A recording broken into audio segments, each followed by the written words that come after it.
Welcome to my medieval sewing party. I am the Contessa of the Creative Contessa, and tonight I will be working on my new Burgundian gown, which I've been working on for 6 months at this point at least. Hoping to get it done really soon though. So we're down to a phase where there's a whole bunch of hand sewing that needs to be done. So I can do that while I chat with you all about a variety of interesting medieval topics. So as always, if you are watching this live and you have questions about medieval living history, about medieval material culture, about how people danced or ate or dressed, or the kinds of things they read, what life was like in the Middle Ages in Europe, then just pop them in the live chat. If you're watching this as a recording, if you have questions, pop them in the comments and I will be certain to answer them. So yeah, we're here again at Hanok Starbucks. This is an amazing historic style building that Starbucks in Daegu, South Korea built. So we can come here and enjoy green tea grown on the island of Jeju while sewing in this beautiful environment. I wish I could get them to play different music. So yeah, if you're watching, just let me know. I guess that's Ryan. Okay, if you're watching and actually listening, then let me know if you can hear me. EMC, live in South Korea is a strong word. We spend a lot of our time here. We are here as kind of long-term tourists. So we have a vacation rental that we have here, and we do spend a lot of our time here. And over the last 12 years, we've probably spent a total of about 9 of them here. Takeda, good morning or good evening. Is this part of your triphasic sleep? Excellent. Thank you for letting me know, Takeda. Yeah, so we just returned from Yangdong Folk Village, which was built in the 15th century, founded in the 15th century. It is this amazing aristocratic village in South Korea that is preserved almost exactly the way it was hundreds of years ago. Very little different. The roads are paved now instead of being dirt, but it's basically the same roads. There are very few cars. The houses, the homes are as they were hundreds of years ago, and in many cases as they were when they were built in the 15th and or 16th century. And it's a land that time forgot. We discovered while we were there that it was damaged during the Korean War, but not that much. The property in which we were staying, Hangdan, apparently originally was about a third larger than it currently is, and that was damage sustained during the Korean War. But even still, there aren't many places in the world left like this, let alone in war-torn Korea. So it was a really magical experience for certain. Something I can recommend to everyone. If you get a chance to travel, try to find a historic place to stay and just try to experience at least a shadow of what life was like in the past. In our case, we stayed in a nobleman's residence that was built in the 1540s for the aging mother of this nobleman, basically a place to which she could retire and be comfortable and live out the rest of her years. And it was therefore designed as one building so that the sons could have easy access to their mother, because in the Joseon dynasty, men and women lived separate lives. Normally, the women's buildings were completely separate from the men's buildings, and the women never went to the men's buildings, ever. But in this case, the sons were so devoted to their mother, and especially in honor of, she was probably about 65 when they built this home for her. They wanted her to not be inconvenienced in any way, and they wanted easy access to her.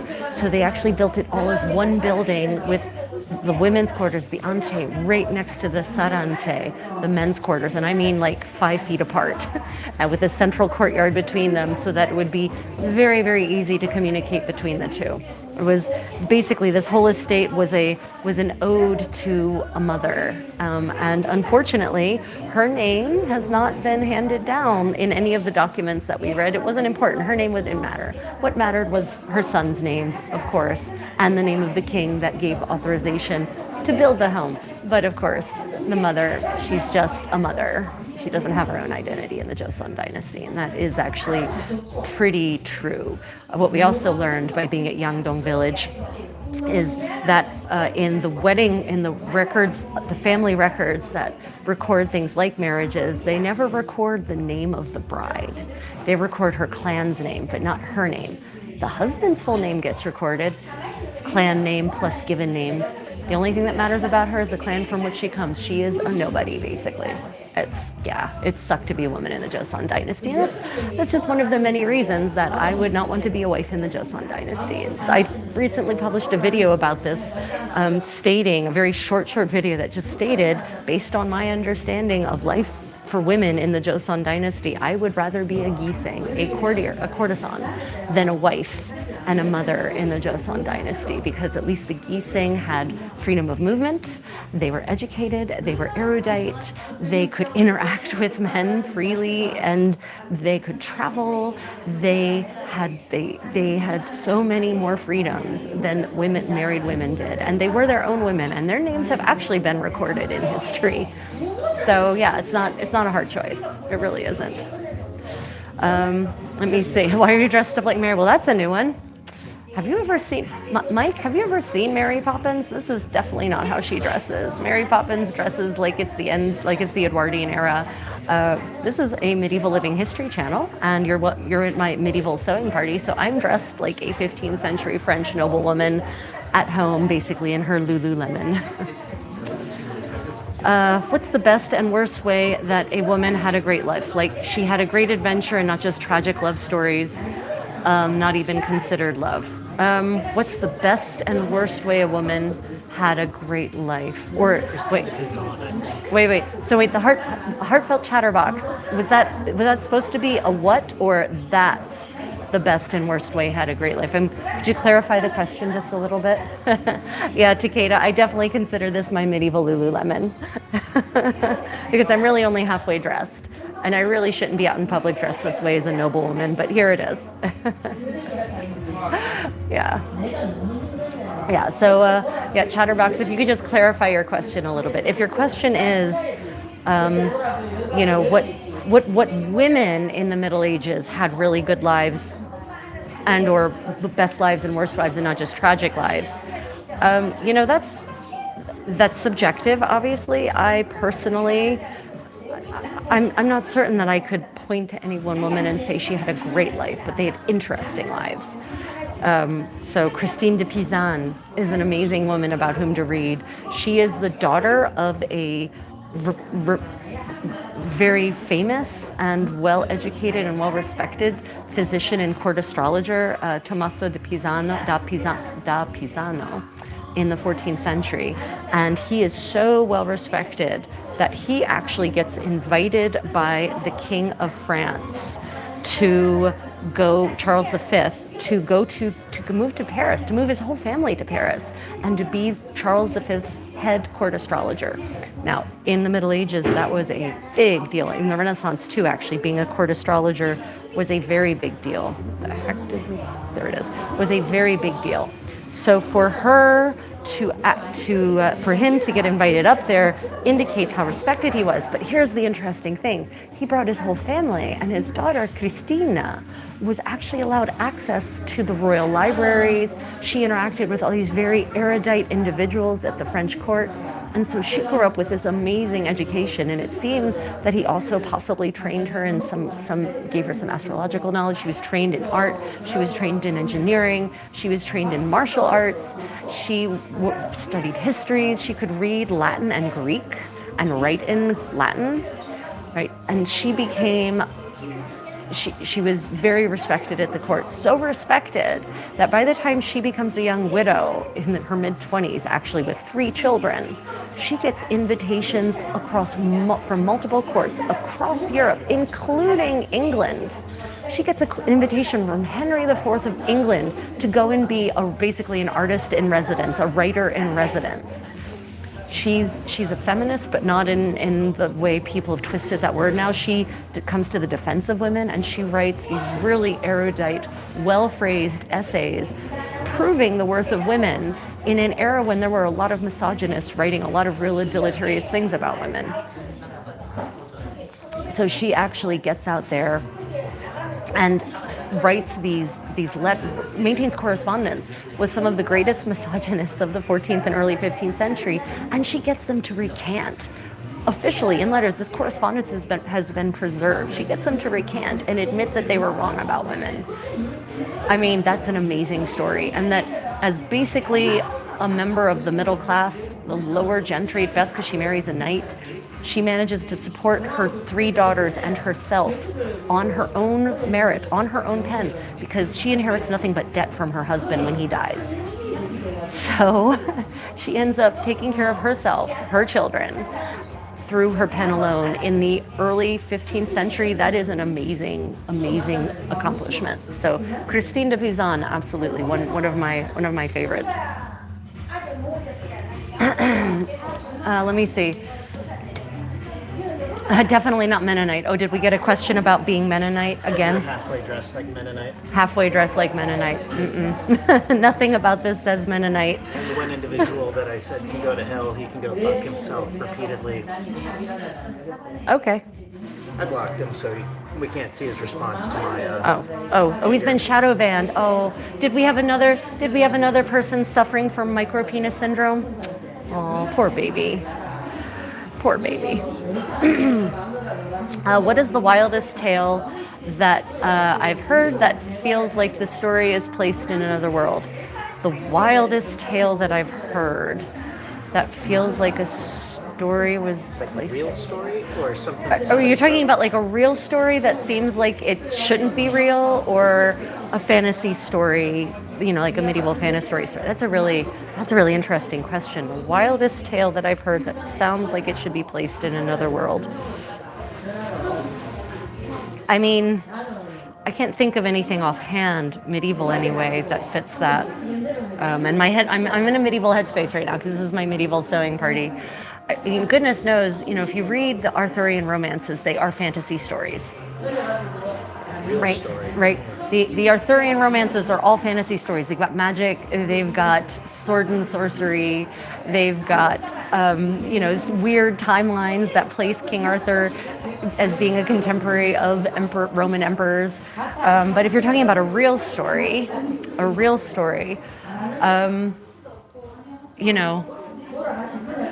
that seems like it should be placed in another world. I can't think of anything offhand. I mean, there's stories of people who just keep coming back, and it just seems like it shouldn't be possible. I mean, Rasputin's story. The story of Rasputin is one that seems like it should be in another world. That man was an alien or an immortal, or I don't know, a genetic anomaly. Yeah, the story of Rasputin and his multiple assassinations is really uncanny and seems like it shouldn't be real, and yet it is very documented. He was poisoned, he was stabbed, he was drowned. There were some other things that were done. He was shot, I think, and he survived. So in reality, he was shot 3 times for certain, and that's it. Yeah. And then they threw his body into a river. Right. The poisoning, they think that he may have actually been either not actually poisoned because they sold the guy stuff that wasn't real poison. Oh, right. Or he lied about it. Well, either way, I can't think of any real stories that seem like they should be in another world. I can think of real stories that seem too fictitious to be real. There's a guy who became a slave in the Ottoman Empire and then made it back to Europe. Oh yeah, I mean, there's all kinds of like rags to superpower stories, especially in the Ottoman Empire, which in the earlier days of the Ottoman, sort of the first half of the Ottoman Empire, was very meritocratic. Unfortunately, usually you had to be a eunuch to be able to climb that ladder. Also in the Ming Dynasty as well. So at EMC 3000, yes, he lived in Cologne, and it just finished a Baroque-ish song for their music project. We can see it at Eric and the Beast. Ooh, EMC, that's super awesome. What's your instrument of choice? Yeah, shellback bow, lovely to see you. Oh, Amish, everyone drink. No. No. Okay, so this is how you can know I'm not Amish. 1, I'm wearing a big gem. This is ostentation. Amish are all about modesty. 2, low cut dress, lots of skin and neckline around the décolleté. 2, you can actually see quite a bit of hair. 3, I'm wearing a bright blue dress with lots and lots of fabric in the skirt. None of that is Amish. So the Amish, I grew up in Amish country. The Amish people are all about modesty. Necklines up to here, no jewelry, very, very, very plain to dull colors. Very narrow skirts, very narrowly cut clothing, not fitted, but not full and luxurious. So definitely not Amish. Medieval, 15th century. Damn it, that needle, I lost that needle. Got talking and the needle went away. I have to find my needle again. Find another needle. Yeah. A harp. Ooh, you have a harp solo in a Baroque piece. That's beautiful. Oh, I love the harpsichord. The harpsichord has such a fantastic sound. It is such an elegant instrument. I am so sad that the harpsichord ever went out of fashion. I prefer the harpsichord over the piano 100%. It's the piano to me, I don't mistake me, I love the piano. I do love a good piano concerto, but to me the harpsichord just has such a more, it feels much warmer. The piano to me always feels a little cold, no matter how it's played, no matter what the piece is. It always feels a little cold, a little distant, a little untouchable. Whereas the harpsichord resonates within me and within my soul. I definitely prefer a harpsichord, 100%. Yep. The didgeridoo. Didgeridoo is also a very interesting. Instrument. The didgeridoo is not what I would call an easy listening instrument. A didgeridoo is definitely more of a trance, an instrument that you utilize to attain a certain trance state. I feel like. Didgeridoo is my relaxation. Shellbackbow says, I hate piano. I like harpsichord, but prefer violin and cello. Yeah, I mean, so I love stringed instruments. Cellos, absolutely 100%. Violin is also excellent, but I prefer instruments with catgut strings over the metal strings. Again, it has a warmer sound. The metal strings to me give an instrument a much more mechanical sound. So I definitely prefer instruments with catgut strings, or well, they call them catgut strings, it's not actually catgut, it's sheep's gut strings. Over the metal strings. And of course, one of the key things about a violin is that it has metal strings. Wild Boar, thank you for joining us. I need common sense. Well, thank you. Welcome to my community. I'm the creative Contessa. This is my medieval sewing party. And I'm glad, I hope there's a little less doom in your day now that you've stumbled across me. Somebody noticed the woodwork. They're all, what are you? Okay, so I am currently in Daegu, Korea. This is a Starbucks, believe it or not. This is a Starbucks, and it's in downtown in the old Joseon, the medieval part of town, basically. The Joseon city, which used to be walled by a square set of walls that aligned, of course, with the cardinal directions because of geomancy. Now, when Starbucks built this, basically a bunch of post-Korean War buildings were here. They were very ugly. So Starbucks, I think, got permission to build their shop here in this historic part if they rebuilt in the Hanok style, the historical Korean architectural style. So this is now a 2-building compound with a courtyard. And this is the floor seating area. So this is the section that has traditional style floor seating.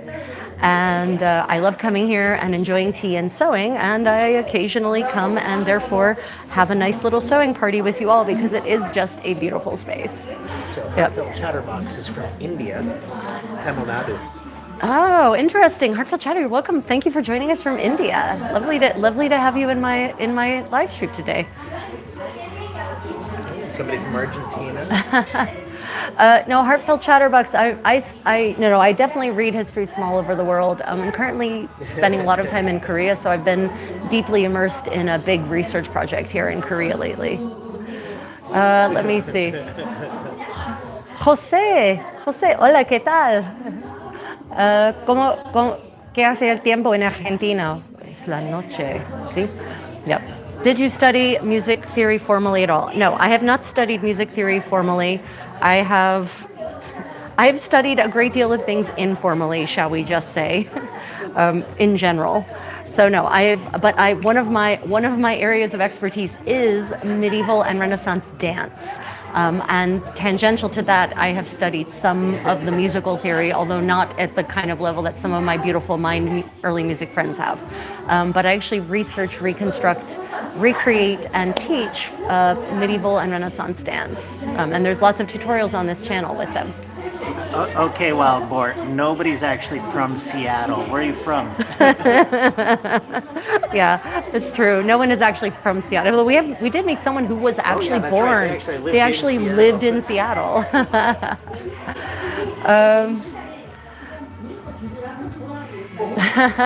Okay, EMC, I love it. Excuse me, that's a Starbucks. Yes, this is a Starbucks. Once again, the proof is in the logo on my cup. And here's the fun thing about Starbucks here.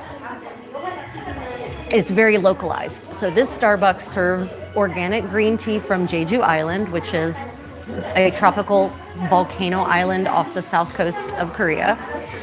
They serve all kinds of sweet things, cakes and pastries that are Korean. So they've got like red bean buns and they've got castella bread.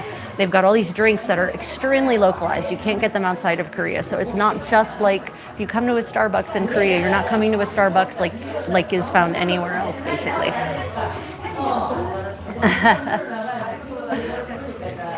Yeah, it's pretty awesome. It is. Yeah, it's the prettiest. Must be the prettiest Starbucks in the world. Yes, I say this on a regular basis. This is the prettiest Starbucks in the world.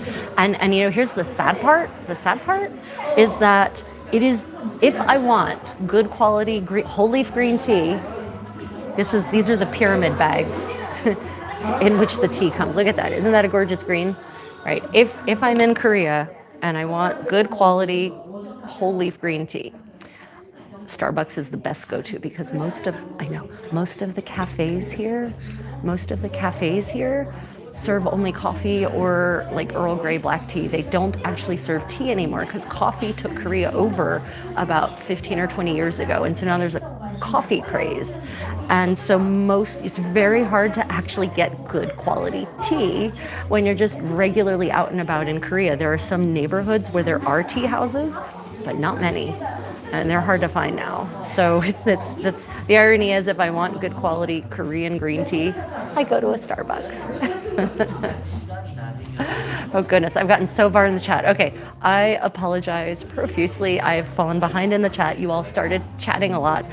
If you have questions about medieval sewing, medieval clothing, daily life in the Middle Ages, just let me know. I'm less familiar with stories and more familiar with like the details of how people live their daily lives. Like what was bathing like? What was hair washing like? How did people brush their teeth? What was the daily routine like? How often did people have to fast because of religious observance? What were dances like? What did music sound like? Like I can answer those kinds of questions. I can talk a little bit about philosophy, but I can't really get into the deep church philosophy of the Middle Ages because that was some next level philosophizing. But I can talk about the story, like the histories of specific people, although I don't think about histories in terms of what's the most interesting, what's the wildest. I guess to me, all stories are interesting. All people's stories are interesting. Everyone has something interesting that happens to them. I'm a real big fan of myth busting, though. There's a lot of really garbage. There's a plethora of inaccurate and deleterious information floating out there about the Middle Ages. One of the ones that recently has been what? Tamakor, good morning. Nice to see you. Yes, good morning. I think it's good morning for you. Yes, good morning. Welcome to Daegu, South Korea, to Starbucks. Yeah, Shellback Bo says medieval people fasted hard and feasted harder. That is absolutely correct. So that's one of those myths about the Middle Ages, that it was just such a worse time in every metric. But the reality is that the worst time for people, in my opinion, is the Industrial Revolution. By the 19th century, it reaches peak awful. And even now, depending on the country you live in, you might not have gotten much better than the Industrial Revolution.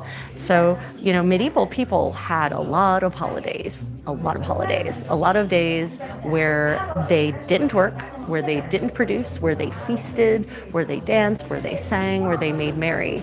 And there were also a lot of days of fasting where you were supposed to, have a quiet observance. So there was often, it was often at odds. You might have one day of fasting followed by one day of feasting. So, but people just didn't spend their whole lives in the Middle Ages working in drudgery in any social class. For one, there was no electricity, there were no electrical lights. So when the sun set, for most people, that was the end of productive work. In fact, there were guild statutes across medieval Europe that outlawed doing work at night, that outlawed weaving at night, doing embroidery at night, sewing at night, because it was widely acknowledged that working by lamplight or firelight of any kind produced a much lower quality product than working by daylight. And so people would stop working when the sun set. You didn't just keep working. Electric lights, gas-powered lights, electric lighting really changed society on so many levels. It was a gift from the bad fairies, right? Electricity. It improved our lives in a lot of ways, and in other ways, it actually made them worse. Take the good with the bad and decide on balance what's better. Now, would I have wanted to live in the Middle Ages? No.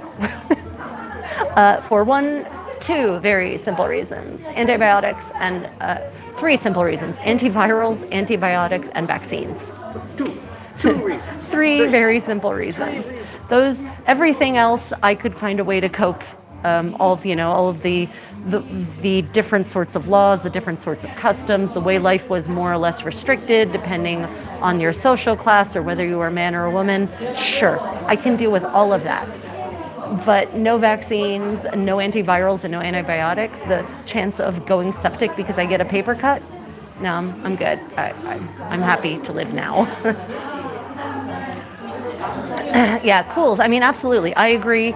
And on the balance, we are absolutely better off because of the electrical grid. And as Your clothing? Question? Is it Italian? No, this is French. No, this is what I'm wearing is called a kirtle in English. It would be a coat simple in French. And this was worn, these are the bottom two layers of clothing basically worn in Flanders, in France, and in England in the 15th century, more or less from the 1410s until about the 1480s, 1490s. It's going And so quickly, I can't keep I know. And so if I were actually fully dressed as a noblewoman, I would have one more gown over top of this, and it would actually have a train, and it would have a belt around the waist, and I'd have some kind of much more complex headdress. So what you all see me in right now is what I call my 15th century Lululemon. This is my casual wear. Peasants and servants, women who were laborers, who were artisans, who were engaged in work that, kind of involved getting dirty, potters, there's a variety of textile professions that were messy, right? Women in those professions would wear just this for work. But if they were going to any kind of formal occasion, for instance, if they were going to mass or if they were going to a dinner or a feast, then they would also have another layer that would go over top of this. But for a noblewoman to actually go out and about and be in, say, a tavern dressed like this wasn't really done. But I like to say I'm a 15th century noblewoman cosplaying a peasant. Yeah. Let's plumber. It's been a while since I've seen you. Welcome back. That's a lot of layers. I'd be boiling. Okay, so here's the difference between modern clothing and medieval clothing. That makes a big difference. Modern clothing is nearly always made with synthetics. There's at least one layer that is synthetic. Usually the lining on modern clothing is made of synthetics, which makes your clothing very, very hot. Medieval clothing, actually pre-20th century clothing, pre-late 19th century clothing, was always made from natural fibers. Natural fibers breathe so much better than synthetics do. The layering effect also actually creates a kind of insulation in the summer against the heat because the hot air doesn't actually get to your skin, right? And in the winter, the cold air doesn't get to your skin. The other thing that people misunderstand wool. People misunderstand. This is wool. People misunderstand wool really badly because the wool to which most people have been exposed modernly is either blanket wool, which is scratchy and kind of coarse actually, and is designed to be woven to be extra, extra warm and to not breathe really terribly well. Or coat wool. And coat wool, I need you to find me pins in here. Somehow the pins didn't end up back in the container and I need pins. So the coating wool is basically boiled wool. It has been fulled until it's almost waterproof or is waterproof, and that is designed for winter cold, and so it's not going to breathe. But this wool, for instance, is much looser in weave. It breathes really, really well in hot and humid conditions. I've actually worn this in Thailand in their hottest, most humid season. And it was perfectly comfortable. So I think modernly we automatically think, oh, more layers equals unbearably hot, but it actually doesn't. In fact, in many cases, wearing only a skimpy, thin layer that doesn't cover your whole body and then going outside in the sun and letting the sun touch your skin actually makes you hotter. Look at the way people dress in the desert. They're not out there in Daisy Dukes and a crop top. And that's not a question of modesty. That's a question of survival.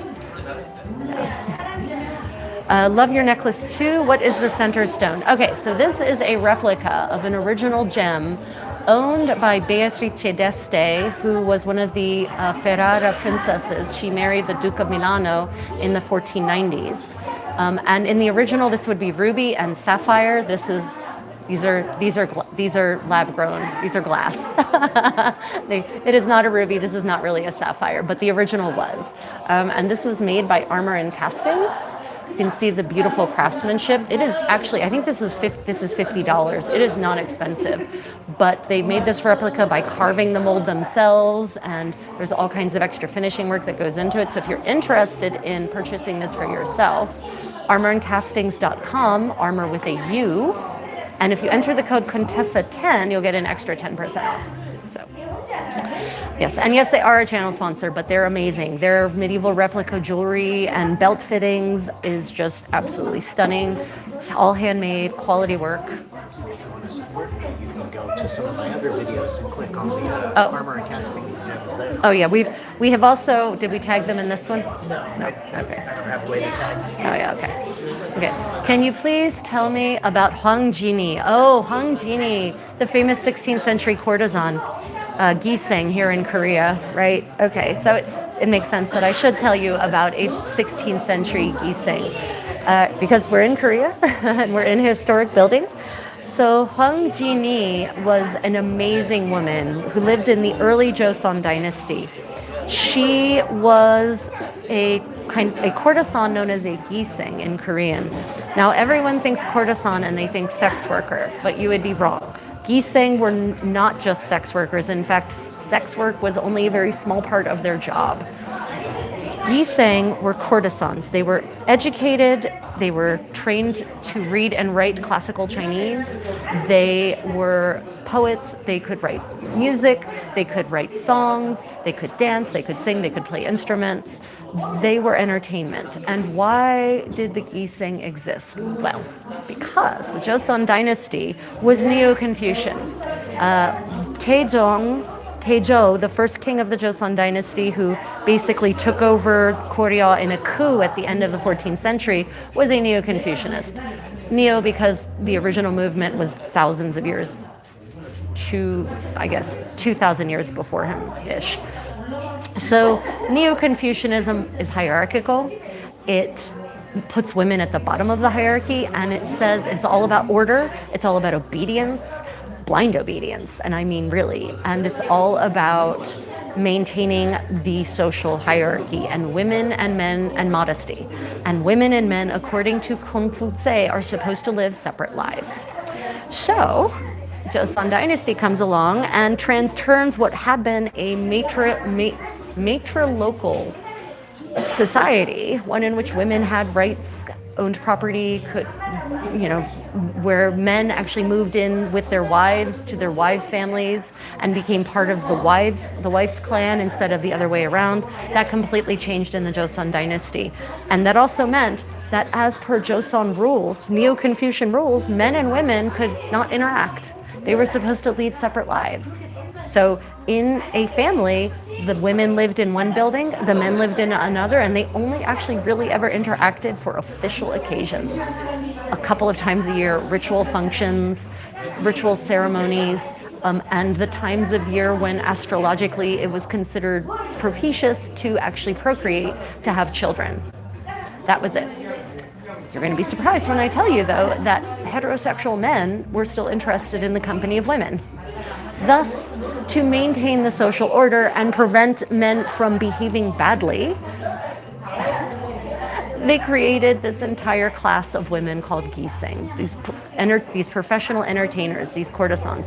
And in some cases, they were government officials. They were not government officials. They were government employees. They were civil servants.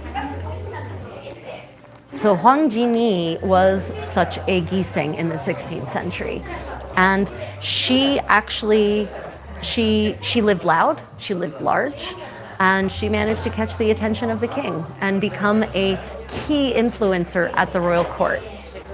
So yeah, that's Hwang Jin-yi. She's a pretty amazing woman. I actually don't know the full details of her life. It's actually a little hard to find all the information about her because a lot of Korean history is currently only available in Korean, and my Korean is the level of a 4-year-old, so I don't have academic level Korean. However, books are increasingly being translated and published in English, so I'm hoping to get some more details. Gisaeng's prostitutes. I'm sorry, what? Gisaeng's prostitutes. Gisaengs are not prostitutes. Sex work was part of their work, but it wasn't the biggest part of it. They were independent women. They actually had the rights to control their own destiny. They could actually travel and move about freely. They were actually educated, and they could write in classical Chinese, which most women couldn't in the Joseon dynasty. Married women, they were generally not trained in Chinese. Very few women who could write in Chinese characters in the Joseon dynasty. Most women wrote in Hangul, which is the alphabet that was invented by Sejong the Great to be the great equalizer, but the aristocrats didn't want everyone to be able to read and write easily, so they basically outlawed Hangul as the language of the court. So yeah, more like geisha. Geisha is definitely a better equivalent to Gisaeng. And as I've said this before, I'll say it again, if you had given me a choice in the Joseon dynasty, I would absolutely pick being a Gisaeng over a wife.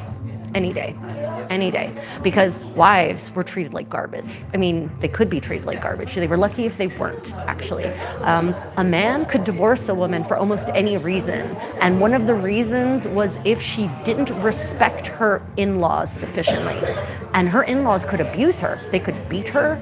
They could do anything they wanted to her, basically. They could treat her like dirt. They could dress her in rags, and she wouldn't have the right to say boo about it. And if she didn't respect her in-laws, her husband could then divorce her. And if she was divorced, she was a no one.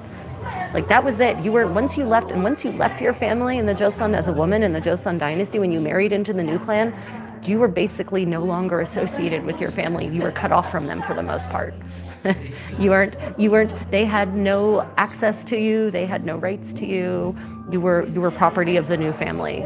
And you basically never got to leave the women's quarters, you never got to go out and about, you never got to do or see anyone or interact with anyone except for other women and your servants. And occasionally, if you were very lucky and your husband actually was a good man, would come and visit you sometimes.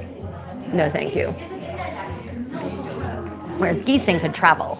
They could actually travel. They could go places. They could do things. They could interact with men freely.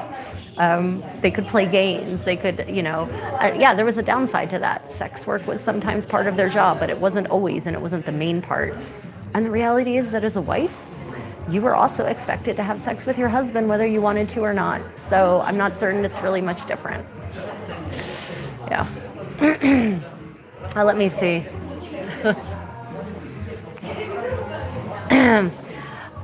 The Untold One Undone. I would, if I had to be a choice between being a wife in the Joseon dynasty and a Gisaeng, I'd want to be a Gisaeng. Now, the kinds of injustices that wives suffered in the Joseon dynasty is absolutely heartbreaking. I have read so much poetry written by women in the Joseon dynasty about how much their lives sucked. It's absolutely heartbreaking. It's not something I would want to be. And being unmarried was almost not an option. It was illegal in some cases. If you were a woman and not a Gisaeng of the Gisaeng class, you weren't allowed to not be married. Oh, and by the way, if you were widowed, you don't get to remarry for the most part. It was really looked massively down upon if you remarried and could result in you being expelled from society if you did so. So, if you basically get to be this widow living this isolated life of solitude in the Ante. No, thank you. At best, you could hope that you have a son, and eventually he inherits the property, and then you become the queen mother of the property, and then you attain new status. But you really have to wait until your son reaches a certain age and your husband dies and your in-laws die for that to come to pass. Oh, no, thank you. Also, not being educated, not being, basically being able to be discarded at the drop of a hat, having to take abuse from your in-laws. And I mean, it's still a toxic relationship that has been perpetuated into modern Korean society to a certain extent. Yeah. Apparently there used to be a proverb that women and dog taste better when you beat them every 3 days. And it's used all the way up until the 90s. Where? Oh, yeah. Yeah. It's, no, thank you. Somebody asked, where can we find the poetry? Oh, did we bring the book? One book that we just found, that I just bought, actually, that I can think of offhand, it's called Kasa, K-A-S-A. It is a fantastic collection of a variety of poems, not just women's poetry. Actually, I think there's only one piece of women's poetry in that collection. But it is translated from the Korean into English, and it presents a side-by-side translation, which I like. And there are also little essays at the back for each of the poems, which I also like, except that the editor doesn't really discuss the things I wish he would have discussed. But I forget what the author was. But if you just look up Korean poetry, English, Korean, Kasa, K-A-S-A, you'll probably get the book. It's a good book. Dragonfly was like Casa, correct? Yes. Yes. The other one that I ordered is Among the Flowering Reeds. Among the Flowering Reeds. We haven't gotten that one yet, so I'll be interested to see what comes of that. I need more pins. Are there more pins in there? Among the Flowering Reeds. Yeah, I plan on doing a medieval story time here shortly, where I'm going to read some of the poetry and discuss some of the meanings and allusions.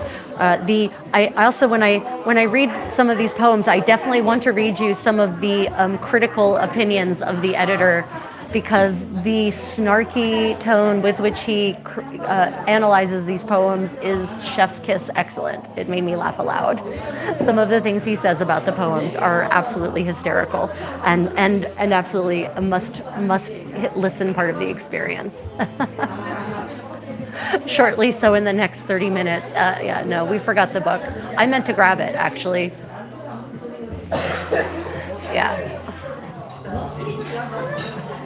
I would say that the women entertainers still kind of existed. I mean, you could see the hostess clubs in Korea are a distant shadow of the past. Tommy Core. Yeah, so there's actually a very interesting essay that I shared on my Creative Contessa Discord server. Tommy Core, are you on that? Because I can't, it's hard to share documents. It's impossible to share documents actually on YouTube. So I shared it on my Creative Contessa Discord server, which is specifically for my channel members, patrons, and Facebook subscribers. I shared a very interesting essay that covers briefly the history of the Gisaeng, but then moves into the Gisaeng at the end of the Joseon dynasty in the early 20th century, and how they were treated and how that sort of gradually went away. sort of. But I mean, the reality is that Gisaeng, and this is where people get this confused. The hostess clubs, those hostesses aren't educated in classical Chinese poetry. They weren't trained to read and write poetry, recite it, to dance, to sing, right? A Gisaeng is not just a companion, is not just company, right? It's a whole. Oh, Shellback Bow, thank you for joining. Appreciate that. It's a whole thing, right? It's not just a sexy woman. And in fact, they weren't always sexy as we would understand sexy. So the Hostess Club is definitely a pale shadow of that, really. There's 2 more things. Thank you. So what is the Burgundian gown you're making today? Is that indigo, navy, blue? What kind of fabric? Yeah, you can't tell in the light, right? This is black. Maybe you can see it better against the blue. This is an amazingly silky, if I can convey it.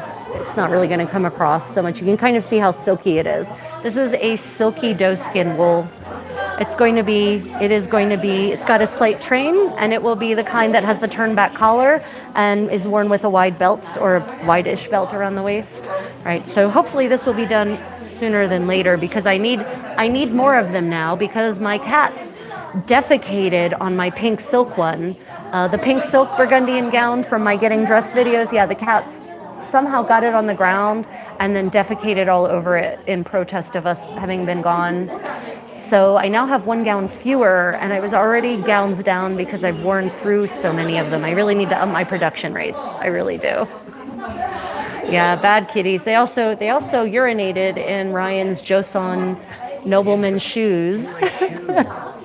One of them, just one of them. So yeah, bad kitties is pretty accurate description, I would say. Oh, kitties. Yeah, so is anyone else working on anything? Cats will cat, they will, I mean, when we go away, we have substitute human servitors come and care for them, but they still miss us a lot, I guess. Yeah, so just take a moment. If you're enjoying this medieval sewing party, don't forget to like and subscribe, everyone. I'm going to have to pull out this basting because it is actually making my life harder right here. That's annoying. Okay, I'll move down here. So yeah, the plan on this thing that I'm working on now is to finish all of the inside seams by tacking them open. Basically just filling them open and whip stitching them down on either side of the seam. Someday I might make an entire fur lining for this dress. Normally there aren't many people here at this time on a Friday evening. Normally everyone's at dinner, but I guess these people had an early dinner or something.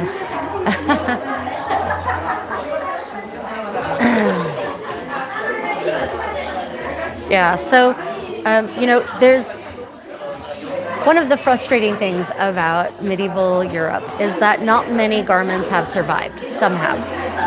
Unfortunately, in this style of garment. Oh, bye, Eric. Thank you for Eric. You said. Bye, Eric. Thank you for joining us. Come back. You here? He wants to reach out through email. He has questions about music and stuff. He's the one that did the harp. Oh, EMC. Got it. Okay. Probably. Yeah. He's user of this. This is his other. I have a grand cat, my daughter's cat. She has the face of Tim Curry. Okay, let me see. Why did 16th century Joseon kings face moral trials during solar eclipses, and what specific penance did they endure if astronomical predictions failed, signaling a loss of mandate of heaven? I do not have enough information to answer that. Remember when I said that information in English is really hard to come by on those kinds of details. They're slowly starting to get published, though. Yeah, so my specialty is really Europe. I can talk about fashion, historical fashion in Korea. But the thing I can tell you in general, I would not have wanted to be a king in Joseon. I would not have wanted to be a king in Joseon. The kings of Joseon were, really hemmed in by the strictures of Neo-Confucianism. They didn't get to live whatever life they wanted. They were absolutely subject to moral judgment. And if a king was deemed by the people, i.e. his noblemen, to be immoral, then he could be deposed, and they were deposed. Often kings who end up deposed end up exiled, someplace distant, far away from the court, living a quiet life somewhere else. Sometimes they just ended up assassinated. And often Joseon kings who actually wanted to do something good for their people, who actually wanted to devolve power back to the average person or create a higher standard of living for their subjects, actually often ran up against the wall of their aristocrats, right? Because the Joseon noblemen were pretty damned greedy and avaricious. They wanted power. They were power hungry.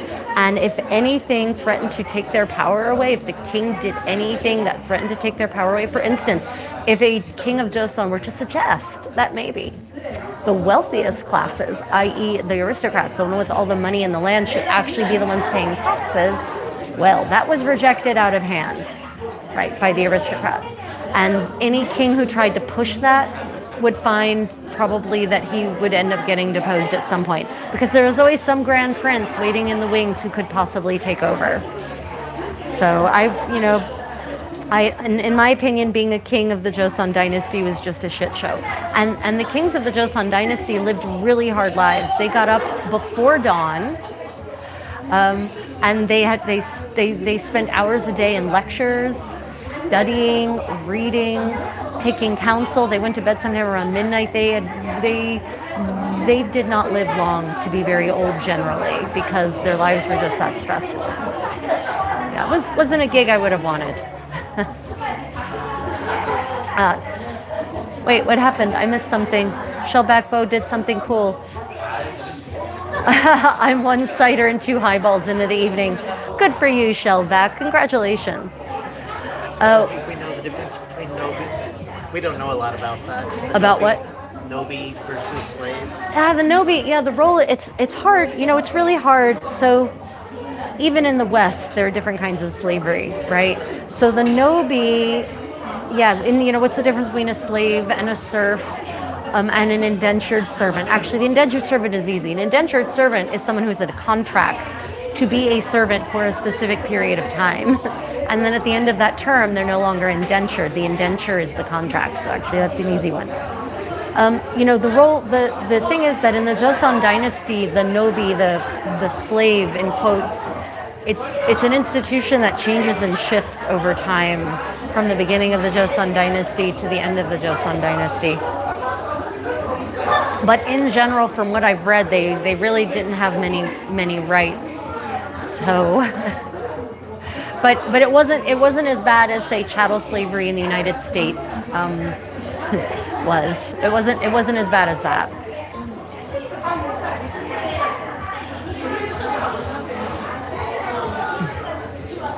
Yeah. Let me see. I like your hat. Thank you. This is a kerchief, and it's linen. And this was in use basically from the mid 15th century to probably into the 17th century in one form or another of this style. It's really handy though, because it goes on really easy. In fact, I'll demonstrate it for you if you want, because that's how quick it is, right? So. Right, this is how it starts.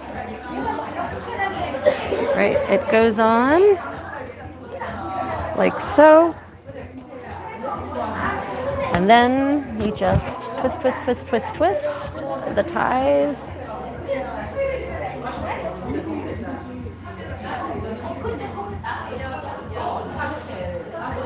Yeah, I've been trying to get more detailed information about daily life in the Joseon dynasty for all the different levels of people, and the information is not very widely available in English, and especially more specifically, I like primary sources, and the primary sources are absolutely not available in English. So it's been a very frustrating search.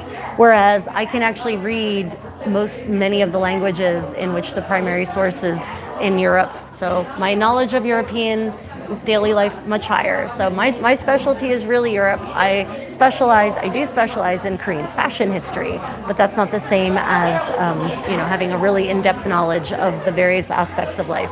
Again, because most of the resources and sources are actually not just in Korean, they're in Chinese characters. And I can read like 6 Chinese characters. So there's a massive language barrier. And translation apps are not super good. Let me just put it that way. Yeah. Dragonfly, thank you. Really appreciate that. I'll be doing more live streams for the weekend on Saturday night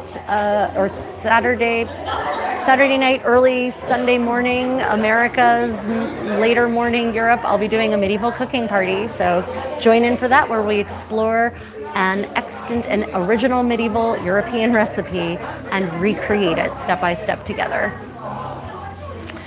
Rhine Alp style head covering, not at all. Tom McCord, this was actually fashionable not in that part of Europe. It was fashionable in Flanders, France, and England. Yeah. So a lot of people look at this and think milkmaid, and I don't know why this became associated with Swiss milkmaids, but it did at some point, but that's post-medieval.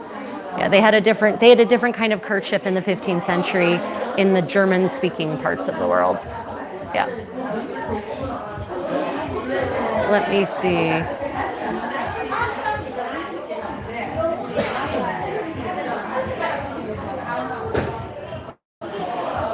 In the 18th century Joseon court, why did noblewomen adopt the massive gache wigs as status symbols? Oh, well, that's easy. So first off, those wigs, the wigs you're talking about. So you've seen probably in K-dramas these massive, heavy wigs that are made from real hair, by the way. Those wigs are status symbols because they were insanely expensive, right? It's like anything. But those wigs, they weren't worn on a daily basis, not even at the court. The kind of wigs you're talking about were worn only for ceremonial rituals, ancestral rites, coronations, investitures, 60th anniversary celebrations, that kind of thing. They weren't worn on a daily basis. And you can kind of tolerate any kind of heavy thing on your head for a day or part of a day. They were not worn on a daily basis, though. Those were purely ceremonial. And they were adopted because they were outre. they were very expensive. They were very ornate. And the thing about ritual clothing, this is what we have to understand about ritual clothing. Ritual clothing is designed to create a specific feeling, a sensation, an emotion of intangibility, of otherworldliness. So a wig like that, those very ornate, big, massive, those wigs are supposed to make the wearer seem divine on a certain level, but certainly not just a mere mortal. So that's part of that experience, and that's also why they weren't worn on a daily basis. They very special occasions only. There were a lot of clothes in the later Joseon dynasty, especially, that were only worn on special occasions. Some of the fanciest, most interesting garments from the Joseon dynasty were very rarely actually worn. They only came out for special court occasions. As sad as that is, the wonsam, the women's wonsam with the big wings, the over robe basically with the big beautiful wing sleeves. That was not a fashion item. That was a ceremonial item. Also the tangi, I have one, beautiful blue with the gold kumbak, gold printing all over it, right? With the very, very sleek cut in the front, open on the sides, long in the front, long in the back, but kind of sleekly curved and sexually curved. That was not a garment for daily life either. That was only worn at the royal palace, as far as I can tell, and was usually reserved for some kind of palace ceremonies, but not as a fashion garment even amongst noble women, unless they were at the royal court or in the royal presence. So that's the thing about the Joseon dynasty, is that in daily life, it was all about modesty, which meant that when it came to ceremony, things had to be big, they had to be loud, they had to be almost obnoxious, so that you would have a clear distinction between this is daily life and this is ceremonial life. And no, the heavy ornaments didn't cause accidents because they didn't wear them that often, and they only wore them in very controlled environments. But we do know that by the end of the Joseon dynasty, actually this is a sort of a medieval history channel and a fashion history channel, where we had a question about the Joseon dynasty, so I'm answering it. By the end of the Joseon dynasty, the wedding ensemble with all of its layers, and I actually have participated in a reenactment of a late Joseon wedding ceremony with all of the clothing. The clothing gets so heavy that they actually have attendants who help the women through this ceremony. They actually provide physical support for them to help them bow and rise again gracefully and lower themselves and raise themselves from the floor.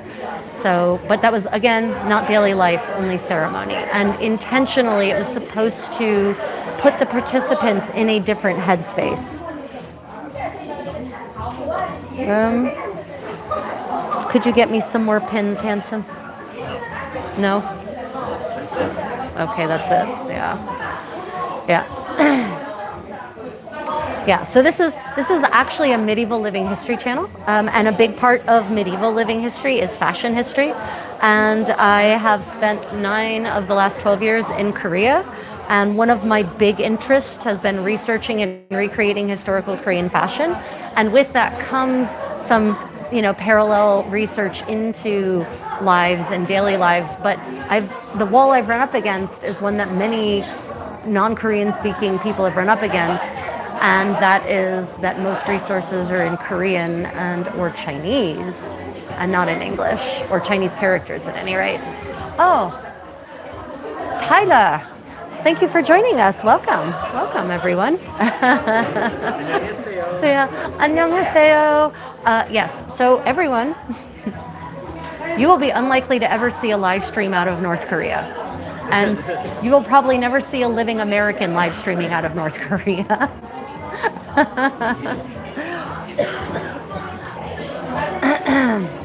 Yeah, I make it my goal, wherever I live, wherever I spend a lot of time, wherever I travel, actually, I try to learn about the history. Because if I'm in a place, I want to understand about the people. I want to understand how their society works, why their society is the way it is. I want to understand about their historical culture. So yeah. I'm sorry, what? Oh, yep. 반갑습니다. Lovely to meet you. Thank you. Yeah, I would get jailed in North Korea. Yeah, 100%. Not a question. Americans don't often leave North Korea alive. I'll just put it that way. Yeah, I definitely know how to read Hangul, and I can 조금 한국어를 조금 해요. I can speak like a 4-year-old, and I can understand like a 4-year-old. I've been trying to get into, it's a long story. I've been trying to get into immersive Korean classes for a while now, and it's just not worked out so far. I'm hoping it will work out soon. I've been doing Rosetta Stone, but honestly, as a language learner, I really work best in an immersive 4 to 5 hour a day, 5-day-a-week class. And it takes me about 3 months of that, and then I generally get fluent in a language. I'm a professional linguist by trade, actually, and a professional translator. My languages were primarily European until we moved to Korea for the first time in 2014. So Spanish, French, German, English. Along the way, I started learning Italian. I've dabbled in Mandarin. I've dabbled in Arabic, and then Korean. So yeah.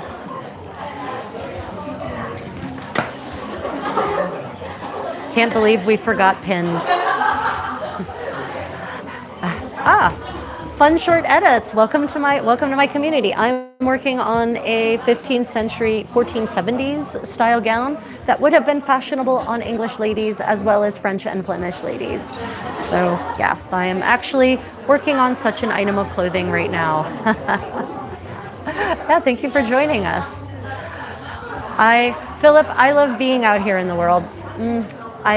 I think that if more people could travel, if more people could live in other countries and really live there, not live like like in their little expat exclave, but really live with the people, interact with the local people, you know, get integrated, involved into their ceremonies, their rituals, their history, their culture. I think we would all develop a better understanding for each other, and we would have more tolerance for differences, and the world would be generally a better place. Yep. Yeah. Have I ever visited Birmingham Palace? Birmingham Palace. I didn't even know there was a Birmingham Palace. Have you been to a Birmingham Palace? I don't remember. So my husband lived a total of 6 years in UK. 7 years. 7 years. 7 years in the The UK. first year doesn't count. When I lived in Germany for 12 years, and when I lived in Germany, I often made it up to England or often to England. I've been to Wales a couple of times. I've been to Scotland a couple of times, and I've been to Ireland twice. Because I lived in Germany for 12 years, so that made it easy to do all of those things. So I have been some places in England, but not necessarily all the places. I've certainly been to many more places in Germany. Are there any palaces? Wait. Are there any palaces in Alabama at all? No. Oh, I don't know. Actually, Shellback Bow, there might be, there might be some rich magnate who, back when coal was still a going concern in Alabama, built some kind of castle or palace, at the end of the 19th century. I actually don't know. There actually could be. For those who don't know, at the end of the 19th century, in the Gilded Age, there were many American robber barons who actually bought castles and palaces and monasteries in Europe, deconstructed them, shipped them to America, and rebuilt them there and lived in them. So there are actually more medieval and Renaissance and Baroque palaces and manor houses and castles in the United States than you might actually think there are. The cloisters in New York, the Met, that is part of the Metropolitan Museum of Art out in Yonkers. That I don't remember if it was Rockefeller or Carnegie who bought large pieces of various abandoned monasteries and abbeys in France and shipped them over and had them basically put together to build the cloisters in New York. So, note to self. The lighting in here is not good enough to work on dark fabric. I needed to have brought something light or a reading light. This mood lighting is too moody for sewing black fabric. Yeah. Hearst Castle is just a mishmash of different European castles put together in California. Yeah, exactly. There's a bunch of places like that. It's really crazy. Where am I? Why are you a pilgrim? You look so cool. Kennex, welcome to, I'm the Contessa of the Creative Contessa. I am a living historian. I love researching and exploring and recreating history based on research into primary sources. And, by making the clothing, by making the food, by recreating the dances, listening to the music, recreating the kinds of events and parties and feasts that they would have enjoyed. So I'm currently dressed in what I refer to as my 15th century French, English, Flemish Lululemon.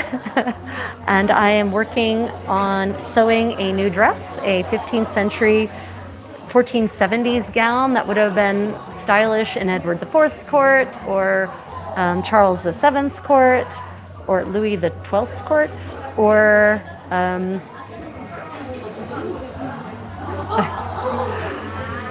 in the Low Countries in the Duchy of Burgundy in the 1470s. So that is what I'm currently working on.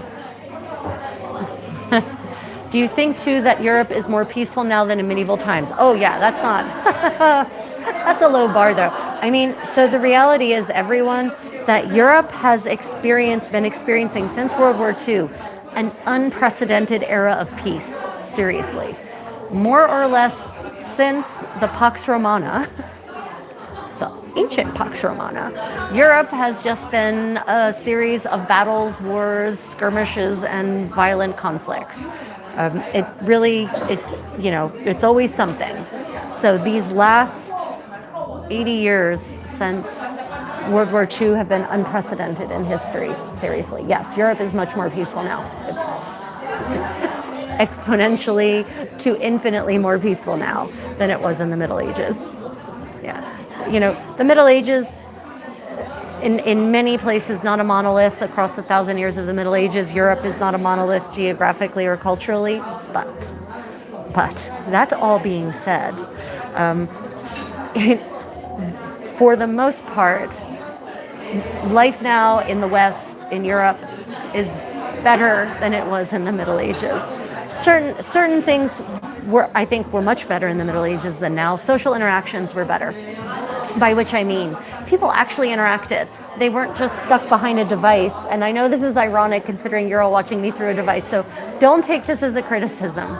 But in the medieval period, people interacted with each other socially on a regular basis, every day. They got out and they danced and they ate together and they told stories and they played music and sang songs together every day, not just on special occasions, right? People were much more interconnected. Families of all levels of society lived multiple generations to a home. People weren't as lonely. People weren't as isolated. Everything was much more interactive. We were much more in touch with actually creating and making things with our hands, again, across all levels of society. So there were definite positives to the Middle Ages. Yeah, we're at this beautiful space. That's a Starbucks.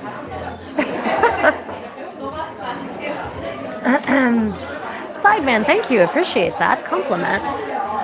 How often were poor people making dresses? Did they have a stock pile, or would a procrastinator just be wearing the same thing for like a year? Mick Boltron, that is a great question. So I assume by poors you mean poor people. Beatrice d'Este. What? It's the Beatrice d'Este portrait, not Elizabeth Woodville. Oh, yeah, this is Beatrice d'Este. This gem, Beatrice d'Este, not Elizabeth Woodville. Although maybe Elizabeth had one like this, but this is definitely Beatrice d'Este. Man, all the foreign Starbucks are better than the USA, yeah. So clothing, okay. Clothing. Before the Industrial Revolution, clothing was much more expensive for everyone because clothing fabric was hand-woven. And not just hand-woven, it was textiles were made by hand on every level of production, with a few mechanized parts like fulling mills. But for the most part, every single stage was hand work. So that meant that fabric was exponentially more expensive. So, now you can buy a shirt, like just a regular old button-down Western style top for $20, $30 at one of these fast fashion places. Not that you should, but you can. That same shirt with no designer label, not made of any particularly, impressive fabric, would have cost hundreds of dollars, relatively speaking, in the currency or the purchase power of the currency of the era, right? So people had way fewer changes of clothing than they do now across all levels of society. Now rich people have entire wings of their homes that are nothing but clothing. The only people who had entire wings of their homes that were nothing but clothing were royalty, and generally the royal wardrobe was still not an entire wing of their home, it was just a department. And they didn't have hundreds upon hundreds of changes of clothes. They had many, but that Queen of France died in 1483, Charlotte de Savoie. I've read her will, I've read her death inventory, and I would say she had about 70 dresses total. Queen of France, right? But that was at the end of her life, and that included a lot of dresses that she'd had since she was a young lady, right? So the average person had maybe let's say someone on the bottom end of the spectrum probably had 2 changes of clothes, 3 changes of clothes at most. So you wouldn't, and most people didn't make their own clothing. By the later Middle Ages, clothing production was something done by professional sewers or tailors.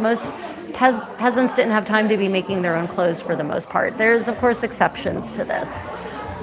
But yeah, they had to be focusing on their profession, the thing they did to actually make a living, and they would pay someone else to make their clothes for them. There was also a thriving secondhand market. 70%. You're doing Oh, good. okay. There was also a thriving secondhand market all across medieval Europe, probably starting in at least the 14th century, but possibly earlier. A thriving secondhand market where the clothing of people who had recently died would be sold, and it would be sold in a very affordable price. So, there were ways to buy clothes that didn't involve paying someone to make you something new. Also, there were many charitable institutions all across medieval Europe, hospitals operated by the church, and they would actually provide clothing and jobs and shelter and food to the very poor. And many people on the upper end of the socioeconomic spectrum, merchants, well-heeled artisans, noblemen, they would also, when they died, they would often bequeath a suit of new clothing to their to 20 or 30 mourners, poor people, but poor of the parish is how they were often labeled, so that these mourners would actually pray for their souls, and shorten their time in purgatory. So there were many ways for even the poorest members of medieval society to have decent clothing. Yeah. Yes. I'm going to get myself more tea, but I only want to get up once. Oh, well, then you're going to have to wait. Yeah. Wow, I like that tradition. Yeah, so this is one of these myths about medieval Europe, that it was a terrible, cruel time and everyone was out for themselves. There was actually, when you really start reading everywhere you go in Europe, when you really start reading how people interacted about the charitable institutions, you realize that most of the evils associated with medieval Europe are a post-Reformation creation and actually mostly an Industrial Revolution situation, right? Poorhouses, there were no poorhouses in medieval Europe. The community took care of its poor because medieval Christians this is before the Reformation, when the Protestants decided that poverty was a moral failing. But in the medieval church, the Catholic Church, poverty is not a moral failing, right? So you are extolled to take care of the poor as Jesus did. And medieval people took that very seriously. And medieval people also believed that they were, no matter what, going to spend some time in purgatory to be cleansed, to go to paradise.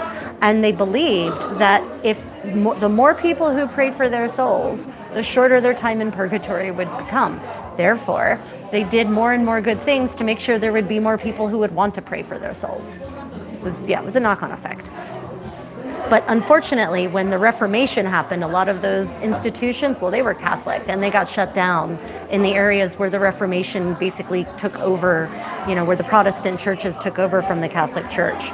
Because the Protestants, they moralized poverty. They moralized the hell out of poverty. In fact, there's a shift in how the plague is regarded during the Reformation and after the Reformation. So before the Reformation, the plague is not blamed on any one group of society. It's kind of blamed on all people. After the Reformation, in the Protestant places, suddenly they start blaming, they start publishing all these pamphlets, these Protestant countries and areas. Protestant preachers and ministers start publishing these pamphlets that condemn the poor people as the cause of the plague. Whenever there's a plague outbreak, and it comes every 10 or 20 years in Europe until the 18th century in Western Europe, and until the 19th century in Eastern Europe. So every time there's a plague outbreak, another pamphlet comes out blaming poor people for it.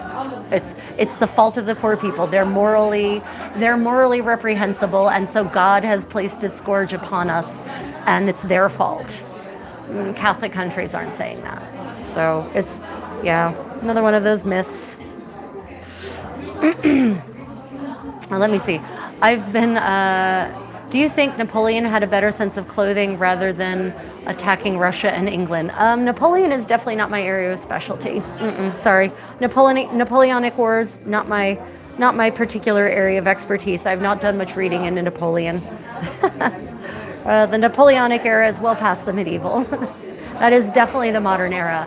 And in fact, shortly after the Napoleonic Wars are where things get really dark on a social level in Europe. That's when the Industrial Revolution really hits full swing and the gap between rich and poor starts really growing in massive, massive levels. Yeah, so Trenton, exactly. History is awesome. Stories we can tell from living around the world. You know, I am so sad whenever I hear someone say, I almost take it as a personal insult when I hear someone say history is boring. But I'm also sad because it means that their history teachers in school were terrible, right? Because history is nothing but stories. It is nothing but stories. It's just thousands upon thousands of years of stories from across the world. Stories are interesting.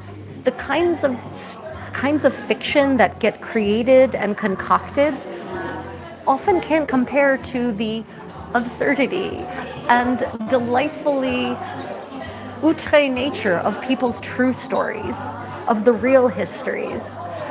You know, for every novel that comes out where someone says, oh, that plot just isn't plausible, I'm like, oh, but I've read real history that basically goes exactly that way. So I get really sad when people don't like history or they think they don't like it because it was presented, you know, how is it often presented in school? History is often presented as nothing but a litany of dates and wars, battles and treaties, battles and treaties, battles and treaties. And I get it, that gets tedious real fast, just memorizing dates and battles. What's interesting is how people live their daily lives across the entire spectrum of society. I mean, from the poorest of the poor to the most powerful of the powerful. That's what should be interesting. That's what should be taught in history classes because that is why we are where we are now. The battles happened because of how people live their daily lives, not the other way around. Although there is, of course, an effect when a battle happens that does impact how people live their daily lives, which then leads to the next battle. So it's actually much more important that we understand how people live their daily lives so that we can learn lessons from it, so that we can learn what to avoid and what to maybe we should do again. But it also becomes much more relatable when you talk about daily life, when you talk about what people did in the morning, what they did in the middle of the day, what they did in the afternoon. That brings these historical characters to life and makes people want to know more about them and makes history seem connected instead of like this disconnected fiction from another universe. Rant off. Yeah, battles are still happening and they'll always be happening. Humans will human, my friend. Yeah. I keep telling people to study intensely their own family histories and it will be just as good as reading Shakespeare or reading any historical fiction. You know, the problem with that though is that, especially for those of us who are immigrants or the descendant of immigrants, we don't have those family histories necessarily. For me, in some of my family's cases, those family histories only go back 100 years. You know, so it's, for me, I have to read other people's because my own histories don't go back very far, you know. Am I Amish? Drink, everyone. No, I am not Amish. This is a medieval living history channel. I am wearing what I call my 15th century Lululemon. And I am sewing a dress from a recreation of a dress that would have been worn in the 1470s. And you can tell I'm not Amish many ways. One, all of this sexy neckline, not Amish. Bright blue color dress, not Amish. Jewelry, definitely not Amish. Yeah. It's really funny. Everyone sees this hat, and Amish don't wear kerchiefs like this either. They wear something much narrow and tighter about their head. Yeah. Yeah, Arlazo says not just immigrants, indigenous and Mexican history is hard to research as well from a historical point of view. Oh yeah, Arlazos, man, don't get me started on the destruction of the written records from Meso and South America, right? That predated the conquest, right? That predated the Columbian Exchange. The intentional destruction of many of those records. So frustrating. So frustrating. Yeah.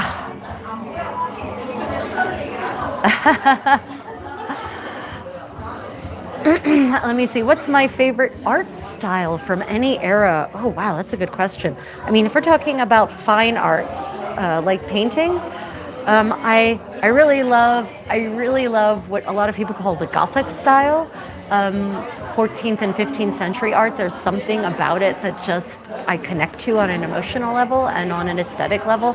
But I also really love the Impressionists. Love the Impressionists. Impressionist paintings strike me to my soul in the most positive way. I love the Impressionists so much. I think I know why. Impressionist art is looking at the world through rose-colored glasses. It's the world viewed without any of its sharp, horrific edges, right? It's the world that could be if humans would just be a little bit better. I think that's why I like Impressionist art, because it isn't reality, because it isn't stark, it isn't a photographic representation, because all the edges are softer, the colors are softer, everything just seems so much more kind somehow. Let me see. Where are we? No, I'm not in Japan. I'm in Korea, South Korea, guys. No American is going to be live streaming from North Korea. Just it's not going to be. But yeah, this is Korea. This is a Hanok. This is a Starbucks, everyone. If you can believe that, this is a Starbucks. No, they're not paying me to. I'm using my left hand, so it has to face this way. But this is one of my favorite. It is my favorite Starbucks in the world. It's one of my favorite cafes in the world because of this beautiful space, and also because of the amazing, high-quality organic green tea from Jeju that they serve. Okay, handsome, you can go get more water.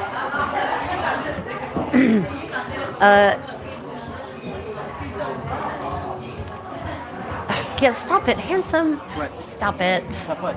He asked if the moderator was your husband. What's wrong with that? What? I didn't do anything. You're not going to walking tall. You weren't going to remove walking tall. No. No, walking tall. You're not going to get removed. Your moderator is getting ready to remove me just because I asked you, is that moderator your husband? No, we're not. You asked if he was married. He's yes. asked if she was married. I said yes. Yes, the moderator is my husband. You're not going to get removed. It's fine. I'm too busy going and getting tea. He's going to go get more tea. There's some pins for you. Yeah, no problem. Here's 2 more pins. Let me see. Wait. Yes, I do have a husband. 100%. He's about to walk past the camera here. You'll get to see him, maybe or not. There he is. Yeah. No offense. We're not walking tall. It's cool. You're not going to get removed. I promise. No, we only remove people with what I call small dick energy, people who act like assholes and who make the chat an unpleasant place for the people who want a pleasant chat. So no, we don't remove people for questions like that. The Great Hunger is as far back as I can get directly through my father's line. But through Y-DNA and written history, I can go back to the Imperial Age, at least through my family group. So hypothetically, on my mother's side of the family, my great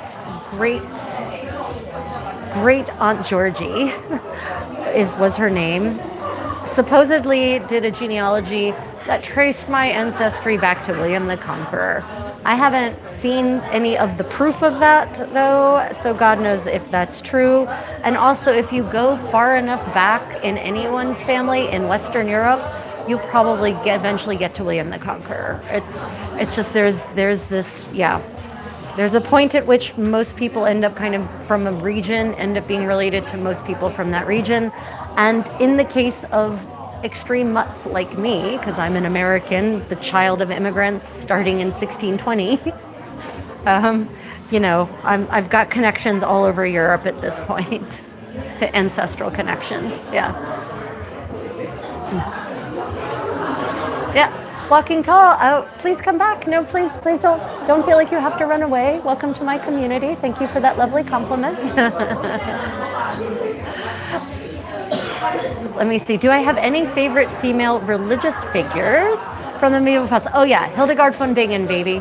If Twitchy Witch were out there, she would be jumping up and down. Hildegard von Bingen is definitely one of my favorite female religious characters, or historical characters in general for women. Women, full stop, but also religious. Hildegard von Bingen was an anchorite at points. She also became an abbess in Bingen in Germany. And she was famous throughout Europe in the 11th century. She was famous throughout Europe. She was wise, she was educated. She was the daughter of an aristocratic family, and as a little girl, she told them she wanted to be an anchorite. They didn't want her to. They wanted to marry her off to, form dynastic connections and build a power base in the region of the Rhine. But no, she felt she was so moved by her spirituality, by her love for and devotion to God and Jesus and the saints, that she insisted on becoming an anchorite. And so they let her. But she was really well educated. This has turned out really not the greatest thing in the world, but I'm going to be putting a collar over it anyway. Look at that, terrible. Terrible, it's all wobbly because I was talking, and also the lighting is terrible. Anyway, yeah, Hildegard von Bingen, she was a philosopher, she was a scientist, she experimented with all kinds of chemical concoctions. She was an herbalist, so she was a pharmacist basically. Great potentates throughout Europe would seek out her advice and her counsel on how to proceed forward with tricky political situations. She wrote music, complex polyphony, right? Hildegard von Bingen is this beautiful mind woman who, if she had been alive now, she'd probably be a nuclear physicist. I can totally see that. So yeah, absolutely, Hildegard von Bingen for the win. And you can actually hear recordings of her music and her songs. She wrote chant as well. And you can read some of her recipes. Recipes have survived as well. She was in a dietetics, so she understood. She wrote compendia on how to use diet to achieve health. Of course, some of the recommendations would have worked. Some of them were based on humoral theory, and so not necessarily so effective. But Hildegard von Bingen, very, very, very a woman who's absolutely earned my respect, and a very interesting life she had.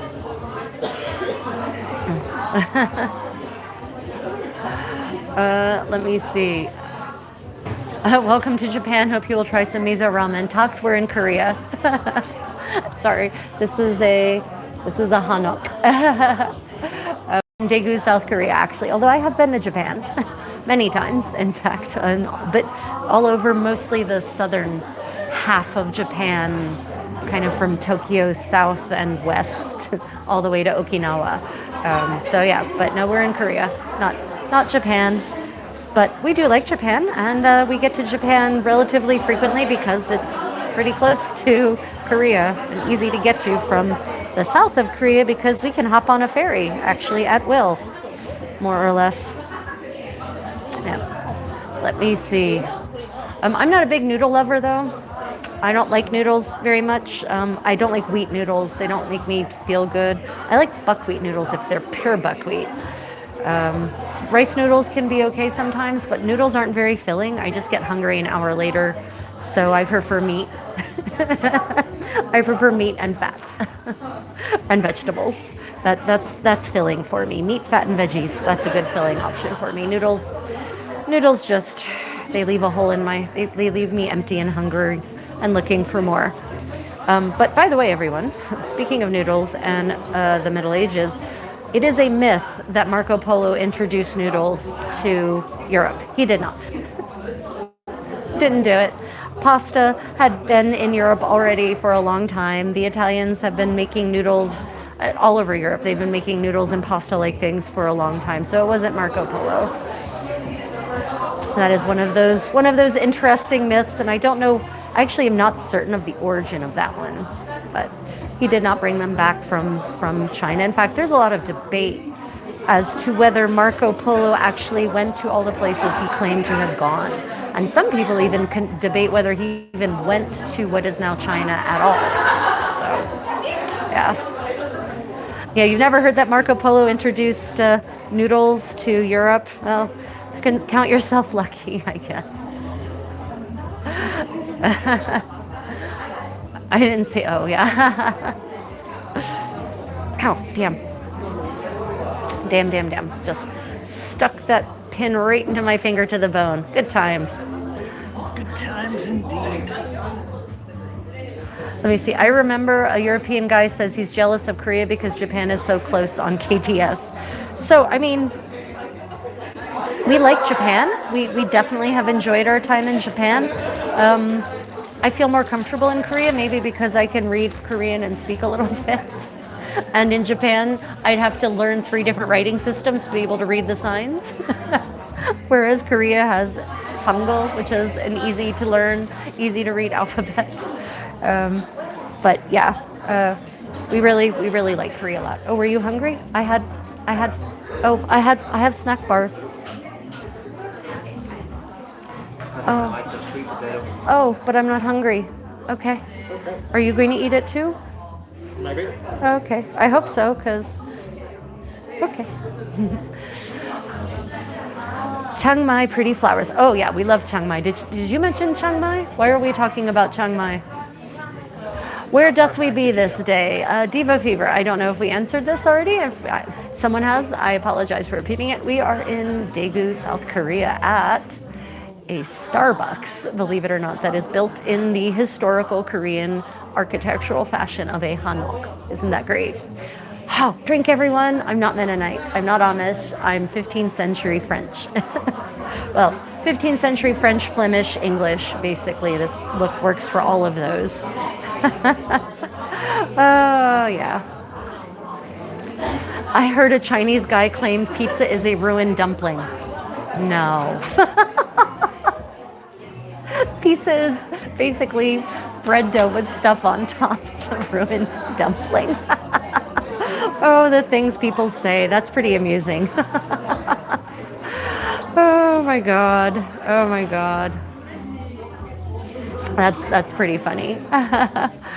Michael, welcome to my medieval sewing party live stream. Thank you for joining us today. Appreciate that compliment. Oh my goodness. Oh. Let's see, other myths people have been getting on me about lately. Oh, I wanted to issue a correction, and I'll issue it a couple of times in the next couple of live streams. So I recently said in a live stream, and then I spun a short off of it, that Bologna, medieval Italy, had universal health care because they actually had physicians. Medieval Bologna in Italy had physicians on their payroll to provide health care for the poor. It wasn't Bologna. I said Bologna. I misspoke. It's not Bologna. It's Milano. Milano, in the 13th and 14th centuries and going forward, actually had physicians, professional physicians, trained physicians on the city's payroll to provide health care for the poor of the city. Milano, medieval Milano, basically had a form of universal and affordable health care, ensuring that everyone could afford to see a doctor. Right, so that was Milan, that was not Bologna. That's why I took that video down, because YouTube unfortunately doesn't have any way of annotating videos anymore, so I couldn't just put a little tag over where I said Bologna and change it to Milano. So I just set the video to private because I don't want misinformation getting out there. But it was Milano. There's records, there's city records, and there's chroniclers from the era who comment on the fact that Milano had physicians on the city's payroll specifically to provide health care for the poor, so that everyone could consult a physician when they needed one. How great is that? Talking 13th and 14th century Milano. Oh, goodness. It's sad when medieval cities had better amenities than a lot of American cities do. Oh, that's so cool. I wonder if it's because there were a couple of plagues going around back then. So the Black Death, so there's a period in Europe where there is no plague from about the 8th century until the 14th century, the middle of the 14th century, there is no plague. the plague comes back in the end of the 1340s, basically. So this predates that. So actually, it predates the plague, though that would have been a good reason to set something like that up. But no, the reason, so Milan did not have these public physicians because of the plague. They just had them because it was something they felt that it was for the good of the city, that everyone should have access to healthcare, raises the tide for all boats, and therefore creates a more salubrious environment for everyone. What crazy logic is that? Let me see.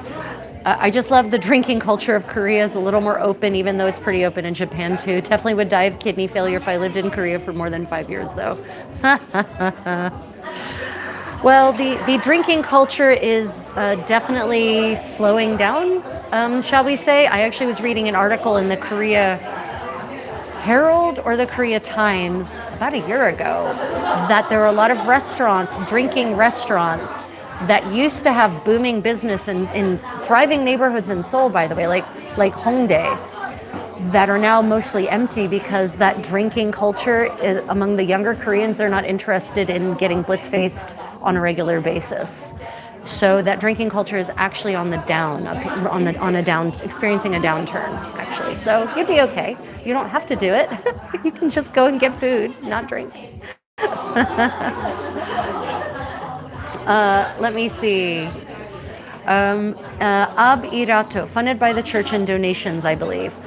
So Abirato, so there's different charitable institutions in the Middle Ages. Many of the hospitals were, in fact, absolutely operated by the church or by church organizations, funded by donations from the aristocrats, 100%. But in the case of Milano, they were on the city payroll. So it was not associated with the church at all. So this was a separate layer of universal health care, which I think is fantastic. Yeah, HHC, it's true, young Korean doesn't force to drink to each other. Yeah, so and that seems to be true amongst my younger Korean friends too. They don't do that anymore. Yeah. Will I visit North Korea? Not until there's a big change in the political regime in North Korea. Absolutely not. I am an American. It would go very, very, very badly for me to visit North Korea. Am I interested in visiting North Korea? Yeah, because it's very unique in the world in its current state. But no, I will not be visiting North Korea until reunification, basically. Yeah. I saw that the smoking culture went down in Japan and China too. So in Korea, one of the things I love about Korea that was a problem for me the last time I spent any real time in Japan was the indoor smoking in Japan. Like you can smoke in restaurants, ew. But in Korea, no indoor smoking. No smoking in restaurants, no smoking in cafes. I don't really go to like clubs, so I don't know what the smoking situation is in clubs. But that being said, there's still a lot of smokers. They're out on the streets, especially when there's drinking involved or any kind of like partying. You see Koreans kind of congregate in what we call the smoking corners of shame. So that's a problem, which leads me to an interesting historical point. Someone asked, when was tobacco smoking introduced to Europe?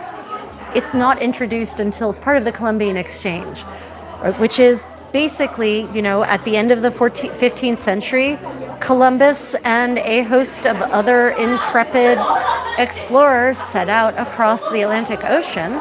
They run into the Americas because they actually thought they were going to get to India. They run into the Americas and they find not only a whole host of peoples they never knew were there before, but a lot of new agricultural products, new animals, new plants, new people. And they actually take back with them many of these plants and these foodstuffs. One of them is tobacco. But smoking actually doesn't seem to be documented. The earliest documented instance of smoking that I could find in Northern Europe, in England, was actually the 1560s. And it was a reference to a French sailor smoking a pipe. And so tobacco was first smoked in pipes. So it's not a medieval thing, though. There is no tobacco smoking in medieval Europe. But it apparently spread very, very quickly. People got real addicted real fast, as humans will to any substance that is, appealing in a chemical way. And by the early 17th century, when James VI of Scotland becomes James I of England, he actually hates smoking so much that in 1604 he publishes a pamphlet entitled A Counterblast to Tobacco, where he declaims the disgusting horror and the insalubrious nature of tobacco. So it was known, even in the early 17th century, how unhealthy tobacco smoking was. And at first, some of you have heard this before, but some of you haven't. At first, he published it anonymously, and apparently it got ignored. So then he republished it as The King, and suddenly everyone bought the pamphlet. Sarah February, welcome. Lovely to see you this morning/evening. So there's a good question. You Yes. probably won't see it. I always forget to ask, are you an academic, historian, or just someone who loves history and this channel as a whole? Love you either way. So I'm an independent scholar. That's how I would term myself. No, I'm an independent scholar, right? I'm not currently attached or affiliated to any institution. I only have a bachelor's degree in linguistics and foreign languages and literature, technically. But of course, with that came a lot of study of history. Most of my research and my reading has been done on my own over the decades of my life. I do work with academics, though. I work with university professors on a lot of research. I'm considering actually starting a PhD program in fashion history. That's in the works. So it depends on what you mean by what is an academic, but I definitely would qualify myself as an independent scholar.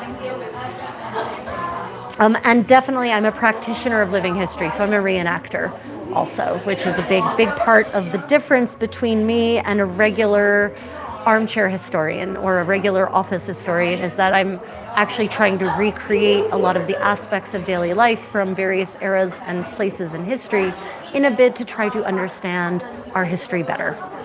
Yep. Yeah, it's lovely to see you, Sarah. I'm so glad that you could join us. Hopefully it's a nice way to wake up. When I was in high school, we had a smoking area. 15-year-olds could go there and smoke cigarettes. Yeah, cigarettes are much later invention. I think the 19th century, actually. For the first, many years of tobacco smoking in Europe, and then amongst the Europeans who ended up in the Americas, pipe smoking was the way. But apparently there's evidence of tobacco smoking in the Americas from thousands of years ago. They have found evidence of tobacco having been smoked in the archaeological record.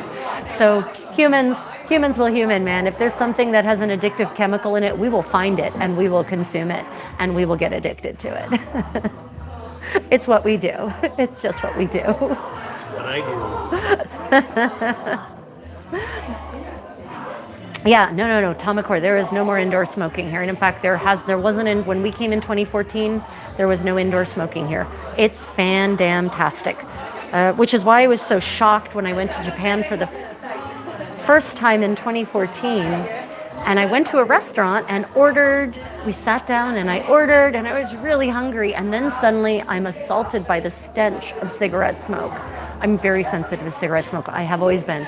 No offense to any of you smokers out there, but I can't stand the smell, and it actually makes me angry. Like it triggers something in me, and I've never liked it. I had to leave. We just ordered and I didn't care. I said, I can't be here. I've got to go. So for the rest of that trip in Japan, I just went to the grocery stores and got pre-made salads and bought sushi from the grocery stores. Because I couldn't eat in the restaurants. So I was shocked because in Korea it was all indoor smoke-free. Yeah. Walking smokers bother me ever since I quit smoke years ago. Yeah. But you know what's nice in Korea? There aren't many people who walk and smoke, right? Most people crouch in the smoking corner of shame. They don't walk and smoke, which I appreciate greatly. But God knows, in the United States and in Europe, walking smokers, it's so inconsiderate, guys. Again, I don't want to offend all my viewers who might love the tobacco, but when you walk and smoke, you're sharing an insalubrious and malodorous experience with people who don't want it. So I would implore all my smokers out there, if you can take the time to just find a quiet corner somewhere, enjoy your cigarette without walking anywhere. Just enjoy the moment, relax in one place, and then proceed onward. We non-smokers would really appreciate it greatly.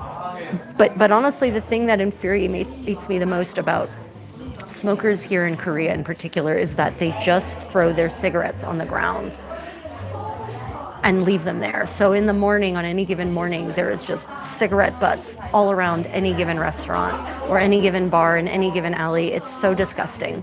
And those aren't biodegradable. They're not going to break down. They're generally have fiberglass filters in them. So it's disgusting because someone's saliva is all over that thing. And also, they're environmentally hazardous. And, they've got all the toxins from the tobacco, the additives and whatnot that a lot of cigarette companies mix into them. So it's just a nasty thing to just leave everywhere. Takeda, if you're there, I love you. I love you. This is not a lambast against you. And I have friends who are smokers who are very conscientious. They're very considerate.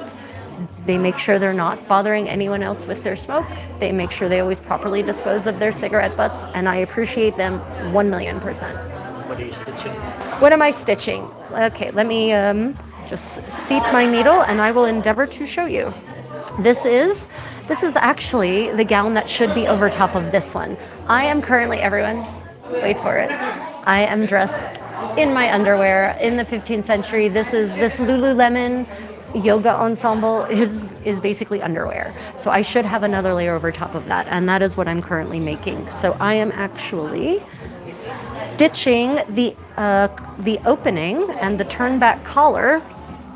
See if I can show you what this will look like. Okay, right.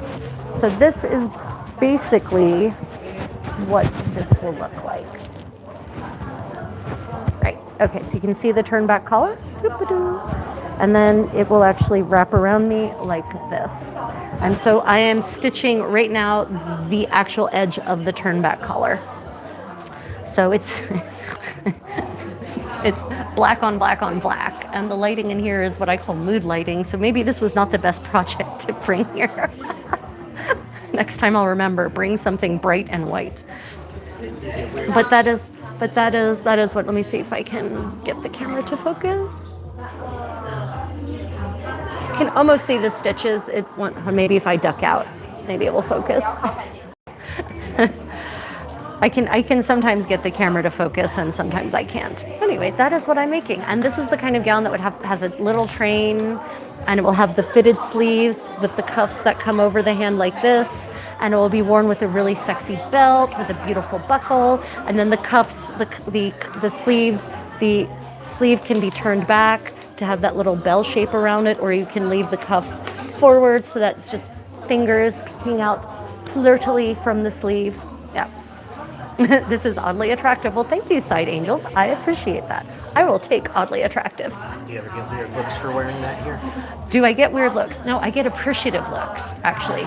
Koreans, the reaction almost universally is appreciation from all ages, from little girls who go, oh, a princess, right? Like a Disney princess, to the senior citizens who give me thumbs up and make exclamations of 예쁘다, right? So, and the young people, thumbs up and oh my gosh, so pretty from all the Korean women.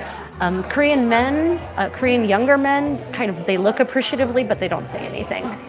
So no, not odd looks, appreciative looks. I get a lot of people who ask if I'm Dutch. Aaron, is Aaron on? Aaron in with you. Aaron, good. Currently camping in the Shire of Sherwood, Locha. Oh, nice. Aaron, aren't you from New Zealand? Oh wait, that is part of New Zealand. Sorry, Locha. Yeah, New Zealand is part of Locha. Sorry, brain fart. Brain fart. Oh wait, or isn't New Zealand part of Kaid? Or is that? Damn it, my geography is. But my SCA geography is apparently sucks. Well, thank you for tuning in from your event. How are things going? What are you guys doing?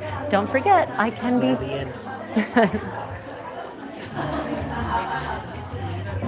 end. Let me see. How much would it cost to? Oh well.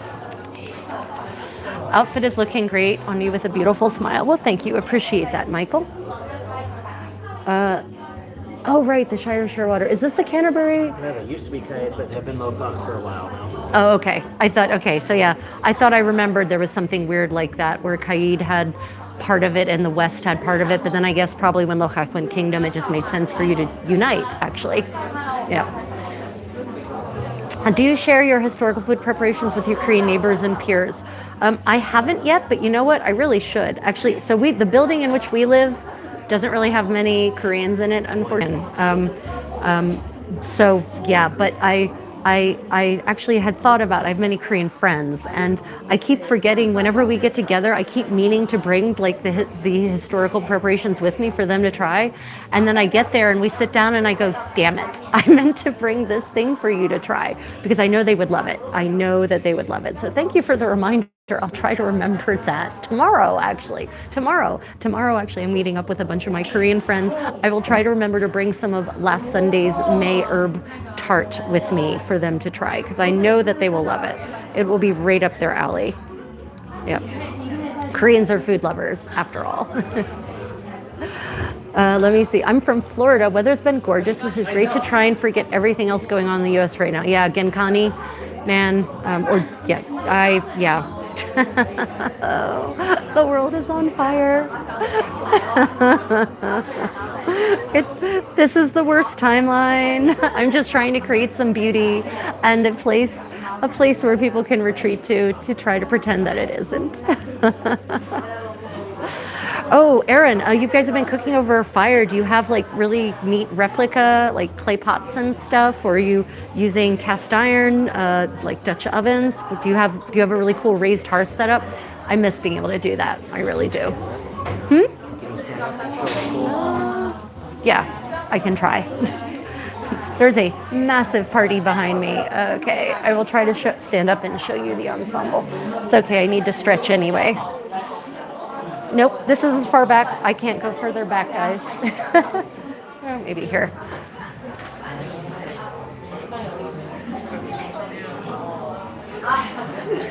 Okay. God, stretch. I need to stretch anyway. It's probably a good idea to stand up occasionally.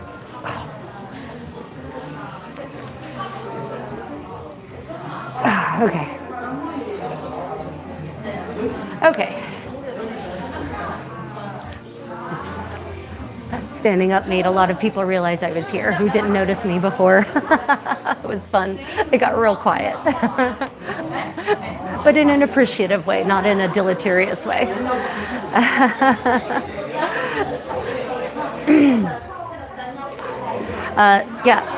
Comment. It would be so cool to watch you and another historical educator use the same historical ingredients found in both medieval Europe and Korea and see two different dishes from the same ingredients. There's not a lot of overlap, actually, between historical Korean ingredients and historical European ingredients. It's a very the ingredients available here in Korea are just so different. Like soy sauce, sesame. I mean, historically, even soy sauce, sesame oil, all the greens that they eat here. Almost none of them are found in Europe. None of them are found in Europe. Pigs would be a common thing.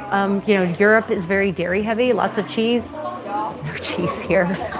Mushrooms, they both had mushrooms of different kinds, but different kinds of mushrooms, but they did both have mushrooms. It would be a very small overlap between medieval Korean food and medieval European food because it is just such a different availability of ingredients. And it's really interesting. Spices. It's been very hard to research historical Korean cooking. in part because of the language barrier, but even talking to Korean scholars about it, who are historians in general, and asking them, well, has anyone done research into historical Korean cuisine? The answer I keep getting is no. No one has actually started doing that kind of research yet. So it's actually been kind of hard to find out if, Korea, like Europe and like China, used to use a greater range of spices in their food than they use now. So it's been a bit of a challenge. The one thing I can tell you though is that the infamous/famous gochu, the Korean red chili pepper, post-Columbian exchange, wasn't even introduced into Korea until the 18th century and was rejected by the wealthy and the aristocrats and the royal court as being inedible and painful, and didn't really get incorporated into dishes as a common thing, as like things everyone was eating until like the 20th century. It was mostly used to make kimchi last longer, and it was therefore used by the poor in Korea because it did prolong the shelf life of fermented vegetables because of its antimicrobial properties. But it wasn't used at the royal court, really, is what I've been able to find out. But yeah, I just know that based on what is actually locally available here, it's just so different from the other end of the continent. Medieval European woman in Hanok. Yep, it is a combination. It is definitely a combination, no doubt about it. But if you're interested in seeing me in historical hanbo, on my Travels with the Creative Contessa channel, and actually on this channel too, the last couple of days, I was just in Yangdong Maul, Yangdong Folk Village, staying in a 16th century home, Hyangdan, a beautiful nobleman's estate, and there I was wearing 18th century style hanbok. So if you want to see historical hanbok, check out my posts and videos from the last couple of days on the Travels with the Creative Contessa channel, as well as this channel, and you'll get to see what that looks like. Do we have a question? No. Are you married? Oh, yeah, I am married. Yep, 100%. I've really spent most of my adult life married, honestly.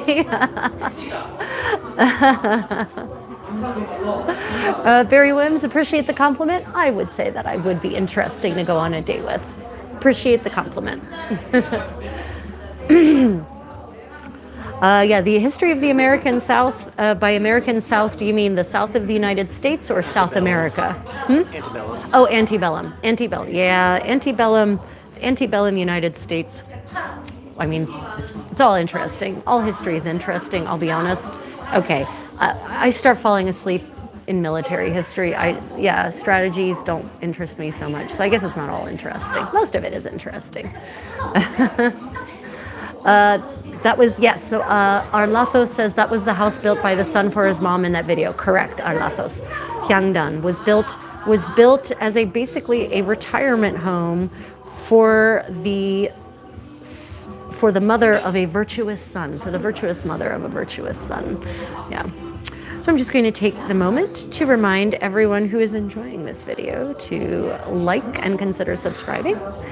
And I'd like to thank all of my channel members who are out there who give me money to do research and share my research and teach people how to do things from the past and about the past, and to dispel the horrible myths about the past. Yep. Yep. Yeah. Oh, Eric, welcome back. Nice to see you. My ancestors were too broke to cook. There is just rice and that's it. Yeah. I mean, so the Joseon dynasty, like any polity in history, the Joseon dynasty has a long history, 600 years, basically, 600-year dynasty, and so things are not the same across the dynasty. Like, this is what frustrates me about Korean museums. Many of the artifacts in the museums will be labeled by dynasty. Okay, but the Joseon dynasty is 600 years long, so if that cup, that beautiful teacup, is Joseon dynasty, is it 14th, 15th, 16th, 17th, 18th, or 19th century Joseon dynasty? The Goryeo dynasty is 400 years.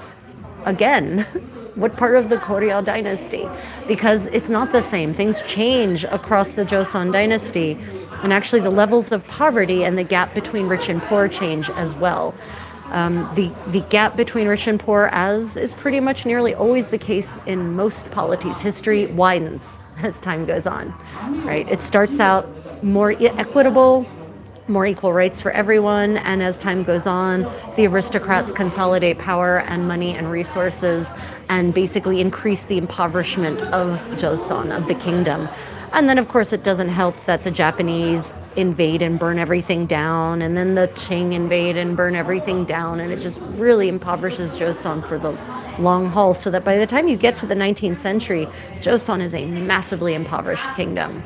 And you can actually see this in the clothing. So if you look at how aristocrats, how people, not just aristocrats, how people dressed in the late Korea, early Joseon dynasty, their clothes are, even the servants, have really full garments. Full jogori, which go down to the hips or knees, full skirts. In the case of wealthy women, wealthy merchants' wives, aristocrats, they've got these massive gorochima with these massive trains and tucks and pleats, just huge overgarments that are way oversized with super long sleeves and super full bodies. Conspicuous consumption at its finest. Then the Imjin War happens, right? Japan invades ostensibly because they want to basically go through basically because they want to go through Joseon to get to Ming dynasty, to Ming China. But the Joseon says, no, you may not just march your bloody army through our territories. And Japan basically says, oh, but yes, we will. And so for the next 7 years, this is at the end of the 16th century, so like 1592, next 1597, maybe the next 5 years. Basically, the 1590s, basically Japan just lays waste to Korea. And at the end, Kitty's hunting. At the end, Joseon ultimately triumphs. They do, they win. They kick Japan out. Japan doesn't get to go to Ming through Joseon. But the losses were immense. And after that, about 20 years later, 30 years later, Qing decides it's going to invade under the Manchu. Qing invades and lays waste to Korea yet again. And so after that, Korea becomes the hermit kingdom. They basically shut themselves off, more or less, from the rest of Asia. And they're impoverished, their resources have been depleted, and they just never seem able to recover from that, especially because they shut down their borders basically and shut down a lot of the trade. And that just creates big issues for them socioeconomically. And so by the time you get to the 19th century in the Joseon dynasty, the whole kingdom is massively impoverished, can't even defend itself. And that's why they end up siding with the Russians in the sort of colonial wars that start springing up in the 19th century. And unfortunately, Russia loses in the Sino-Japanese War, and that spells the end for Joseon. It becomes a client state of Japan, basically. But didn't we bring a charging cable? There's no plugs in this place. Did we not bring but we have the portable chargers. We didn't bring those. Okay, well, anyway, so what ends up happening is that this is reflected in the clothing. So after could you remove the tea bags here? After the Imjin War, the clothing in Korea becomes much more circumspect. It becomes much more narrow. It becomes much less fabric is utilized to make each layer. And it also becomes less ornate. Korea stops weaving these amazing brocades that it had been weaving for over 1,000 years. Korea used to make amazing fabrics. And in part because of Neo-Confucianism and its strictures on modesty, basically the Joseon kings start passing all of these laws that restrict what people can wear, not just in terms of rich versus poor or aristocrat versus merchant, for everyone, because modesty must be maintained. And so eventually, and I don't remember which king this was, but I think it's in the 18th century, one of the kings outlaws the weaving of the brocade for which Joseon was actually famous throughout Asia. And so they lose that technology. It goes away. People forget how to do it. And so clothing becomes simpler. And by the 19th century, and I can tell you this because I was actually looking at garments made at the end of the 19th. We were wearing garments made. We were wearing garments 2 days ago on our bodies. We were wearing garments made at the end of the 19th century. For Joseon aristocrats, right? And I got to look very closely at how the clothing was put together. And I have also looked in person at extant garments worn by nobility in the 16th century. And the difference in the construction was night and day.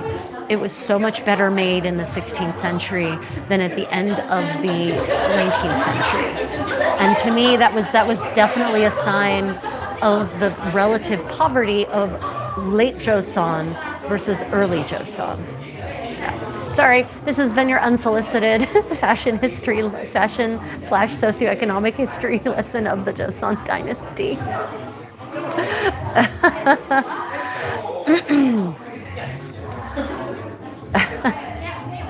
It's crazy to think about the technology advances in just only the past 100 years, and then think about the exponential advances coming in the next 100 years. Yeah, and that's, people, absolutely, right? If you consider the difference in technological levels between the 1980s to now versus the 1880s to the 2020s or the 1920s, our pace of development has absolutely been accelerating, but that doesn't mean that there hasn't been development all along. Right? The Middle Ages were not the ass backwards, crude and inept society, Europe specifically, that a lot of people claim it was. I was reading just today, just before here, I read this essay by some Italian on historical fabrics and historical technologies for smoothing fabric in medieval Italy. And one of the things they said was they used the mangle in late medieval Italy, which is the device with two rollers for ironing large lengths of clothing, because the fabric was homespun and so crude that they had to use the mangle to make it be worth anything at all. And it's just, that is not, medieval fabric in Europe, in Asia, was amazing. It was better than most fabrics you can get now. You would look, I've looked at extant textiles from medieval Europe up close and personal, and looking at it, I couldn't believe I was looking at something that was woven by hand because it was so dense and so skillfully made and so perfect. This arrogance that we're at the peak of civilization now is nonsense. Yeah, Ryan, we've had a charging cable but no outlet here. This 17th century style Starbucks doesn't have power outlets. I am the Contessa, the creative Contessa. Some people know me as Rachel. Yeah. Have you ever thought about recreating medieval clothing with modern textiles such as color-changing fabric or 3D printed layered material? No. Okay, so one, I don't like synthetics. Synthetics place a huge environmental burden on the world, right? The water and the petrochemicals that go into making synthetics, no. Color-changing fabrics, however, are medieval. Color-changing fabric is taffeta, right? And they had that in the Middle Ages, where you weave with one color on the warp and another color on the weft, in silks usually, but sometimes also in wool, believe it or not. And then as the fabric moves in the light, you get a different color effect. But no, I don't like synthetics. I wish synthetics would go away because they're actually part of the reason we have such an environmental crisis right now. But no, I don't mean any offense by saying that. But also, I have limited time. And so if I'm going to make historical reproductions, they're going to be useful for living history events. Because it takes so much time to make these garments. They have, for women especially, they have such long hems.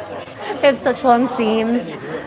And I do most of it by hand. I mean, I have started doing the long inside seams by machine because I'm running out of time. But yeah, no, time is limited. Yeah.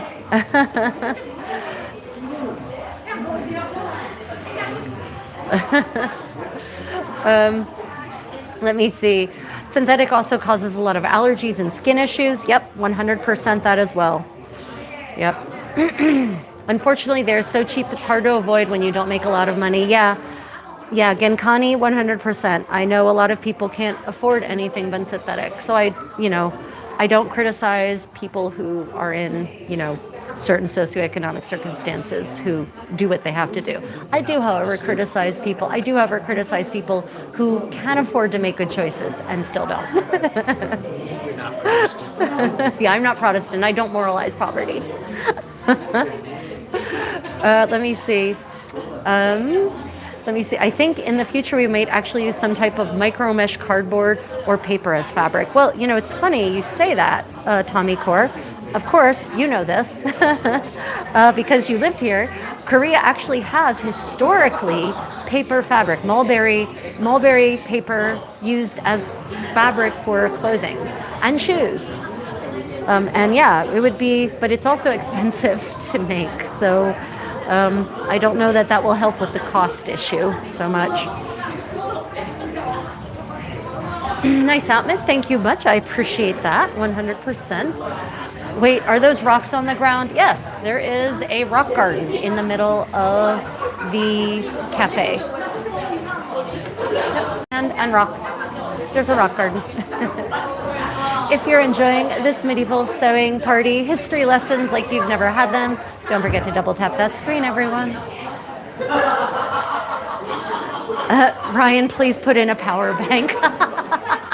I found it. They're way up there. Oh, you mean up, like up? Oh, High on the wall. The power outlets are up there. You can actually see it in the corner. There is a power outlet. Yeah. I have a hat that looks like a straw hat. It's made from paper. It's pretty good. Oh, Jim, lovely to see you. Yeah, my favorite, my iconic. Oh, this hat. This hat is made from paper. Yep, agreed. Paper is great, right? Paper is awesome, right? Yep. It's a paper hat, technically. And yet, I've had this thing for 12 years. I have worn it in literally all kinds of weather without an umbrella, and it's fantastic. So, yep, no criticism of paper garments or paper materials. Did you find the needle? I did. You did. Excellent. Just had to move everything. Just had to move everything? Move things around. My English isn't good enough to get the whole thing, but I can tell your knowledge is solid. Oh, HH, I'm so sorry. I'm probably speaking quickly because I get I get excited, but also people ask a lot of questions, so I'm trying to get to all of the questions. So I apologize if I'm speaking too quickly. Yeah. I have a hemp hat. Very cool. I had a hemp hat, and then it fell off of my head, and I never found it again. Hemp is still heavily used here in Korea, hemp fabric. It's used in a lot of the traditional modern Korean clothing, and I have a couple of garments made out of hemp. Fantastic. Love hemp. It's a great fiber. Fun fact, did you know that there are a group of people preserving sea silk production made from gathered fan clams in the Mediterranean? I did see that, but thank you for sharing that. It is awesome. If you guys haven't seen this stuff, it is amazing, right? There are so many natural fibers, natural textile materials that have fallen out of our consciousness because we're kind of focused on the big four. The big three in the West, wool, silk, big four, wool, silk, cotton, and linen. But there are so many more interesting textile options out there that could actually, if we did it right, we could produce them just as cheaply as synthetics. Yeah. Yeah, sea silk is pretty amazing. Yeah, look it up, but don't move away, guys. Okay, generative AI sucks. Large language model search engines suck. Do not trust the search results in them, please. If you are doing an internet search for information, scroll right past the AI results. Keep going until you get to actual academic websites, journal websites, university websites. scholars like me, independent scholars like me who are actually doing research and publishing it, please ignore the AI search results. It is full of garbage. AI, these large language models, they hallucinate, they make shit up, excuse my language, from whole cloth. Right? You cannot trust the results from ChatGPT and co. Don't trust it. And please stop using generative AI to make memes and art and videos.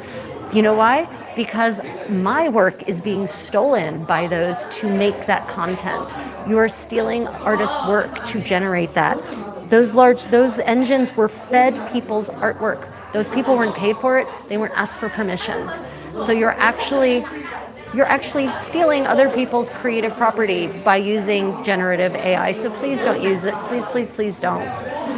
Please walk away. I mean, I can make this promise to you. I will never, ever knowingly use AI to generate a video. I will never use generative AI to write my scripts. I write my own scripts. I do my own research using primary sources. So I dig through wills, I dig through expense accounts, I dig through chronicles, I dig through court cases, letters, diary entries, death inventories, contemporary literature, travelers' accounts, lives of saints. You know, that's where I'm getting my research. I am not using any of those cheats to get my knowledge, and I will never use any of those AI engines to write my scripts, to come up with my ideas. It's not going to happen. In fact, that's one of the reasons I've gone to this live stream model, is because in this horrible, horrible timeline in which so many asshole creators are using AI to publish, to make work, how can you trust anything that you see anymore, you know, that it's real, right? Live stream is almost the only way you can know if a person is actually real anymore, if the words coming out of their mouth are genuinely their own. So, but that's my promise to you, everyone. That is my pledge. And I get, what's really funny, I say that, and then people come in these live streams and they accuse me of being AI in the live stream. Oh my God. I mean, so I use Gemini to find a particular sentence in annual reports. I mean, you're like a talking oil painting. Irish country girl, that's a compliment, and I will 100% accept it. Thank you very much. I mean, there are ways to responsibly use AI. There are. Most people don't do it though. But there's another problem with AI, and it's the environmental impact. The environmental impact of these AI data centers is immense. And it actually makes the electricity, in America in particular, it makes the electricity and the water costs go up for local residents, and it pollutes the water. And and the thing is that people are like, well, you can just treat the water. Treating wastewater takes energy and resources. The water doesn't just magically clean itself. So, you know, using all of these AI engines is a negative on so many levels, and we don't need it. We don't need it, everyone. We have brains.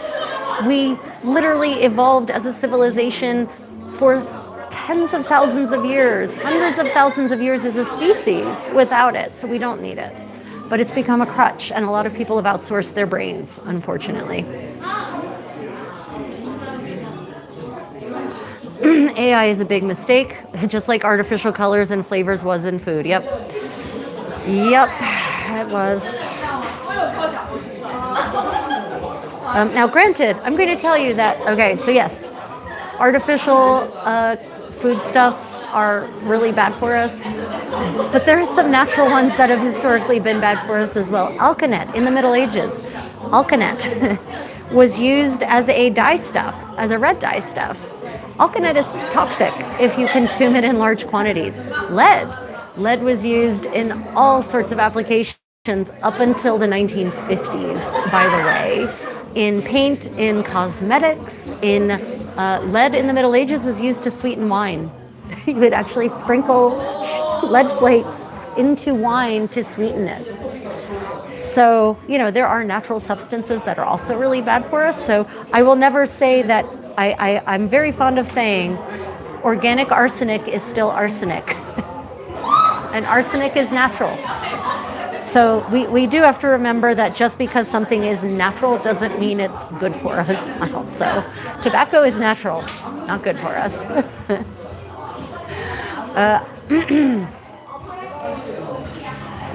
Yeah, Takeda.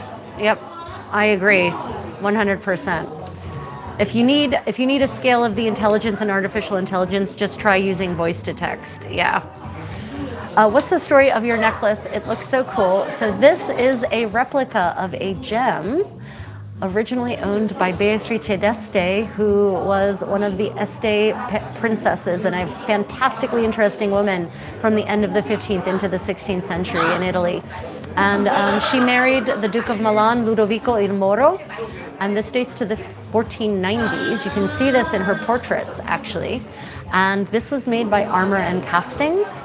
They actually hand carved the mold, cast it, assembled it, all the finishing work by them.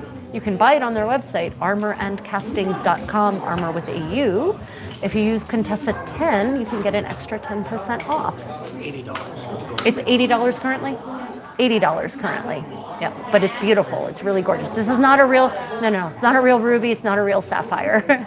The pearls are real. Yeah, freshwater pearls though. Let me see.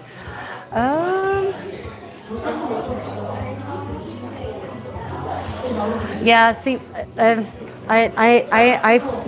I think part of the problem is our isolation from each other, right? Like you're talking about needing people to talk with. And through these live streams, I try to provide you all with a place for conversation, but it's not the same as when we're all together in a space, and I get that. Yeah, I understand. What diseases broke out in the town were they doomed? When diseases broke out in a town were they doomed? Basically, even in big towns in the Middle Ages. Sydney, that's a great question. It depended on the disease. So basically between the 8th century in Europe, between the 8th century and the 14th century, there is no plague. There's no pandemic kind of thing that comes around, really. Then in the 14th century, the bubonic plague basically breaks out of the steppes in Asia and just hits Asia and Europe and parts of Africa, right? And it becomes endemic, which means after the initial Great Death, which was the original term for the Black Death. It wasn't the Black Death, it was the Great Death, the Great Dying. After the initial outbreak in the 1340s to the 1350s, it becomes endemic, which means it comes back every 10 to 20 years until the 18th century in Western Europe and until the end of the 19th century in Eastern Europe and the Ottoman Empire, right? And so basically when the Black Death comes back, like 30% of the population just dies in any given outbreak. So that's not everyone. You weren't guaranteed to die, but there was a high likelihood you were going to die. For instance, and I actually brought a copy of the book in case I wanted to do a little bit of medieval story time, but not in here, it's too loud. If I wanted to do a little bit of medieval story time someplace, I brought some letters from a woman named Alessandra Strozzi, who lived in the 15th century, an amazing woman in Florence, amazing for her age, for her era. And in one of the letters, she just casually mentions that there's been another outbreak of the plague and that a bunch of people died, but she survived, thanks be to God. It's like, wow. So it had become so endemic that no one was surprised when it came back. Everyone was sad when their relatives died and they mourned them, whether they were children or elderly parents. But it became just such a common fact of life that it gets casually mentioned as a buy or leave. It broke out again. We went to the country. We hoped to escape it. We did. Thanks be to God. But you ask what could they do? So here's what medieval people figured out during the Black Death. That quarantine was effective. They figured out that if you stayed away from sick people, or rather if you made the sick people stay away from you, you were much, much, much, much, much, much, much less likely to die. And so it is actually the Venetians who invent the quarantine during the Black Death in the late 1340s. They figure out that it's about 40 days. That is the total incubation period that you can be safe, that if people at the end of 40 days are still alive, then they're healthy and they can be let back into society. And that practice spreads all across Europe. And that saves thousands upon thousands of lives. When people get sick, they're quarantined. It does prevent the spread. So they did have things to do to prevent the spread. They also figure out that washing your hands helps prevent the spread. That sleeping, getting enough sleep helps prevent the spread, helps you stay healthy. They also figure out that good exercise and a well-balanced diet helps you stay healthy and boost. They don't understand about the immune system as such, but they understood that that basic health advice did improve outcomes. But no, they didn't figure out any herb that was particularly antibiotic in its properties, because of course the Black Death, the bubonic plague, is Yersinia pestis. It's a bacterium. So they would have needed some kind of antibiotic. And even though they could have accidentally stumbled across some herb or some concoction that was antibacterial, I've never read about one that they actually found.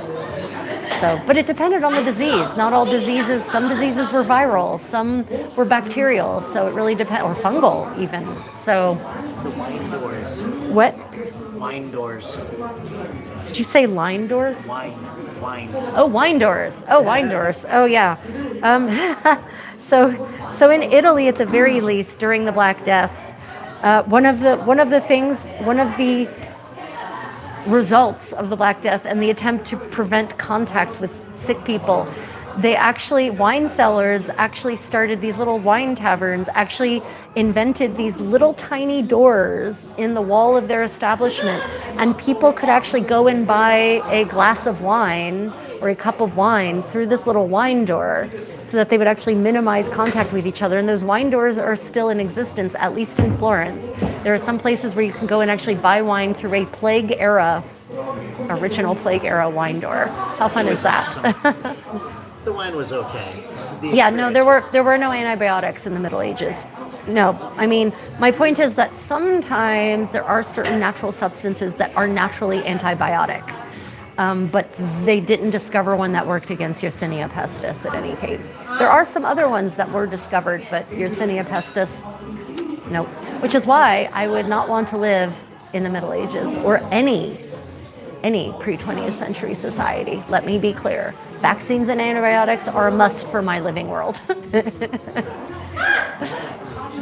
Yeah, and the thing about the Black Death is that it's hard to really get a fair estimate of the numbers of people who died. But over the last couple of decades, historians have been up-revising the death rate, because when I was in school, they were teaching 30% of Europe's population died in just the initial Black Death phase. But they're now realizing that it was more like 60+%, and in some communities it was as high as 90% of a die-off. So, Sanders' family had 50%.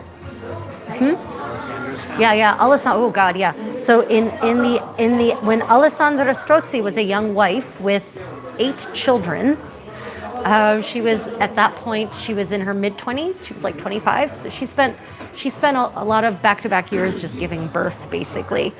But the plague hit Florence, and her husband and 3 of her children died. So that was almost 50% of her immediate family. 40%. Yeah, 40% of her family died in Florence. Yep. So, and that was in the 1430s. Yeah, that was in the 1430s. So that's what I meant by it was endemic. It kept coming back every 10 to 20 years. Yeah. The little doors are still there. Oh yeah, no, we just used the little door a couple of years ago. and actually, yeah, the little doors in Florence, they are a tourist attraction, especially the ones on Oltrarno. The ones over on the main side of the older side of Florence, they're less touristed, but yeah.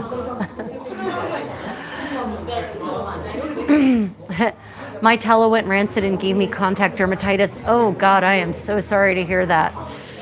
Oh yeah, no, that's the thing about fats. At least with tallow you can smell it, but if you don't, I'm so sensitive to rancid fats that I always smell every oil or fat before I use it on my skin or in food. And saturated fats go rancid less quickly than unsaturated fat. They go rancid much more slowly, but they still do go rancid. And it makes me very sad when something like tallow goes rancid, because I render my own tallow, which maybe you do as well, Irish country girl. And that makes it even more depressing when it goes rancid. Yeah. I wonder if people starve to death not being able to work and money during quarantine in Venice. No, Genkani food was actually generally provided. Like, it was delivered to them in a way that they would not contact other people. So no, people generally didn't starve. And money was provided. Remember, the medieval world, the medieval European world was very big on charity. Very, very big on charity. And there's tons of records that talk about the way charity was distributed. Women carried these purses called aumônières around with coins specifically to give to the poor.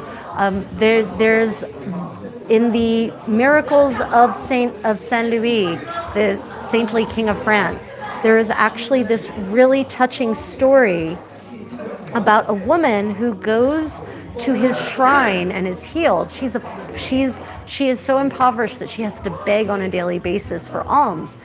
But in the story about her miracle, it actually mentions that she lives with a neighbor for free. He lets her live there in his home for free.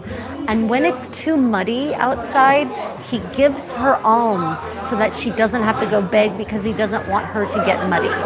So that's just an example of the way that people looked out for each other in these medieval communities.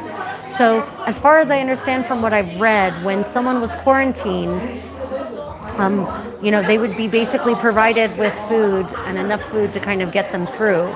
But medieval people also stored a lot of things, right? They preserved a lot of foods, they dried things, they salted meats, they salted fish. So they generally actually had stores of things that they could tap into. And most medieval households were multi-generational. You don't have people living alone, you've got multiple generations in a home. Now granted, how many of those people would survive being quarantined together with each other? 60% death rate. So some people will just survive, and some people did survive. Some people got better. Some people healed because they had a natural immunity, because their immune system was good enough to fight it off, because the strain that had infected them was more susceptible to immune responses. Yeah. Let me see. Yeah, Irish country, appreciate you. Welcome to my community. Let me see. Seeing you in a medieval village standing near a door, are you slightly taller than a normal Korean? Okay, so for a long time there was a myth that Asians were just short people in the West. We had this myth. Well, we had this misunderstanding that Asians were just short. And yes, I'm using that term broadly and on purpose, right? So it turns out that Chinese people, Koreans, and Japanese people, yes, they used to be much shorter. You can see that in how tall the doors are. You can see that from the photographs from the end of the 19th and early 20th century. Hell, yeah, and in the clothing. Even the clothing that we tried on 2 days ago from the end of the 19th century should have hit Ryan at mid-knee. It hit him at his hip bone. But it turns out that it was never a question of genetics, it was a question of diet. And that a lot of Asians were not getting sufficient amounts of protein and calcium in the formative years of their growth when they were children, which is why you ended up with kings, Joseon kings, who were very tall, and everyone marveled at how tall they were, right? So now that a lot of Koreans, especially, Korea is a pretty affluent country. Nutrition is much better here, much better. It's better than it is in the US. And now that Koreans in their growing phases in their childhoods are getting enough meat and healthy nutrition, vegetables, calcium, they're growing to be real tall, just as tall as Westerners. So while that might have been the case a couple of decades ago, even not the case anymore. There are so many tall Korean women wandering around who tower over me. I'm the shorty now at my full 5'6", my 165 centimeters. Yeah, it was because of eating. It's not so much the fish. I mean, if they'd eaten enough fish, it would have been fine. But the poverty was so profuse in many parts of Asia that they just weren't getting enough protein. Full stop. Even not even in not even in fish form. I remember where the other plug is. My phone is now plugged in. Yeah. How tall is Ryan? Ryan is 6 feet tall, so that's like 1.75 meters, I think. Or does he mean my kid? He's 6'8". Yeah, the average height here in Korea is definitely going up, and it's gone up a lot in the last 12 years. We've seen women that are tall too Yep. now. I look like Emma Thompson. I will take that. Hopefully Emma Thompson in her younger years. I will take that compliment. Yeah, it's like 100. Yeah, 6 feet is 183 centimeters. 6 feet is 72 inches. 2.5 times 72. Yeah, that's about right.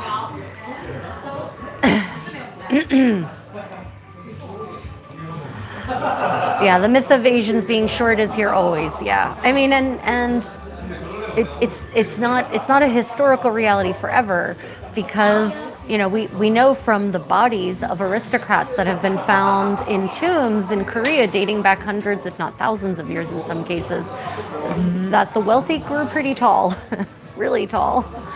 So yeah, it's a question of diet and lifestyle in many cases. Do you think that the Eastern Europeans who, oh no, I'm not going to, no, not wandering down modern politics. Sorry, not happening. Oh my goodness. Somebody asked earlier if there's any influence from the west to the east. Makes me think of the blue. Yes. Do I live in Korea? So I will put it this way.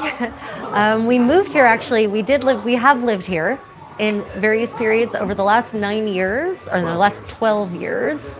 We have spent a total of 9 of them here. We've lived up and down all over the Korean peninsula, from Waegan to Pyeongtae to Dongducheon, north of Seoul, and now we're in Daegu as tourists these days, but we're hoping to live here again. We are. What outfit is this? That's a great question. I am dressed up as a 15th century French or Dutch or English noblewoman cosplaying a 15th century French, Dutch, or English peasant. That's how I'm dressed. I should have another layer and a nicer headdress to be out in public this way, but I'm not. I'm working on the layer here. I'm working on the nicer layer. I have never studied karate. I have studied jiu-jitsu. Was my form of martial art. Karate is not it's Taekwondo is the national martial art of Korea, or one of the national martial arts of Korea. Karate is not.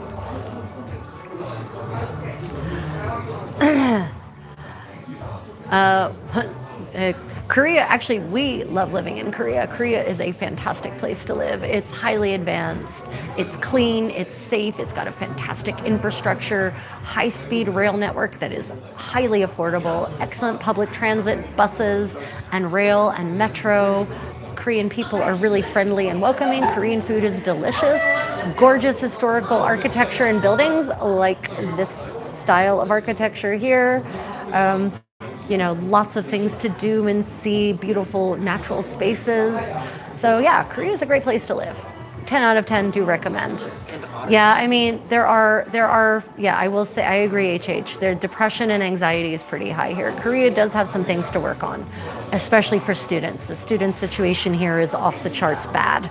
Real bad, especially for school pupils, middle school, high schoolers. Korea does have some things it needs to work on, and it knows it. Yeah, there is a lot of depression and anxiety, but that is slowly improving as well. Mental health is treated much more graciously now than it was when we came here in 2014.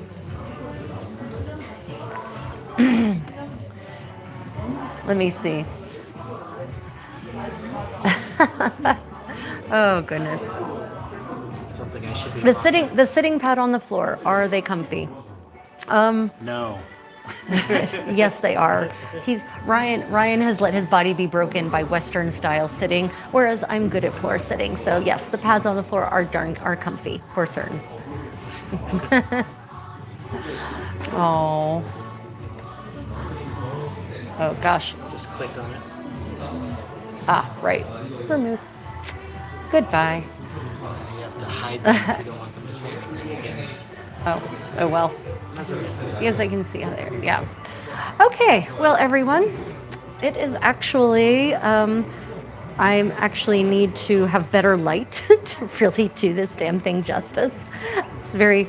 I clearly bringing a project that was, black on black on with black thread was just maybe not the way to go tonight. Lesson learned. I forgot the sun would set, and so the natural light would go away, and we would have nothing but mood lighting. So yeah, ambient lighting, mood lighting, as it were. So are there any? Oh, Susan, yeah, we're at our favorite Starbucks. What am I drinking, Jim? I am drinking Jeju, my favorite Jeju green tea. Yeah, I'm drinking Jeju green tea in here at Starbucks. No, they're not paying me to advertise their presence in any way, shape, or form. Yeah, Ginkani, it's lovely to have you. So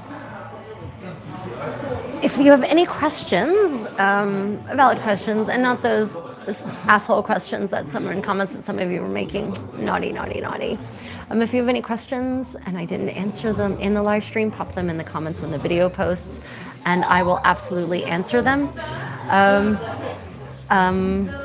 Otherwise, I will be doing more live streams throughout the weekend. So if you would like to be notified when I go live, click that notification bell and make sure that all notifications are clicked and not personalized.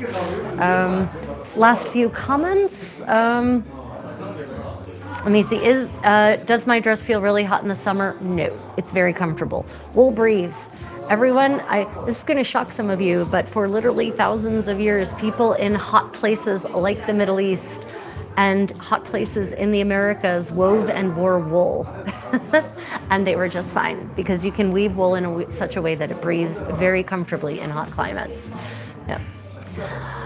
Okay, everyone. Well, until next time, may your adventures in history be creative. And if you're new to the channel, thank you very much for joining us today. Welcome to my community. For all of you people with little dick energy out there, I feel sad for you. I really do. But for the rest of you who are here in good faith and interested in learning and sharing about history, welcome to my community. Okay, everyone, until next time, may your explorations and adventures be creative. Good night, everyone.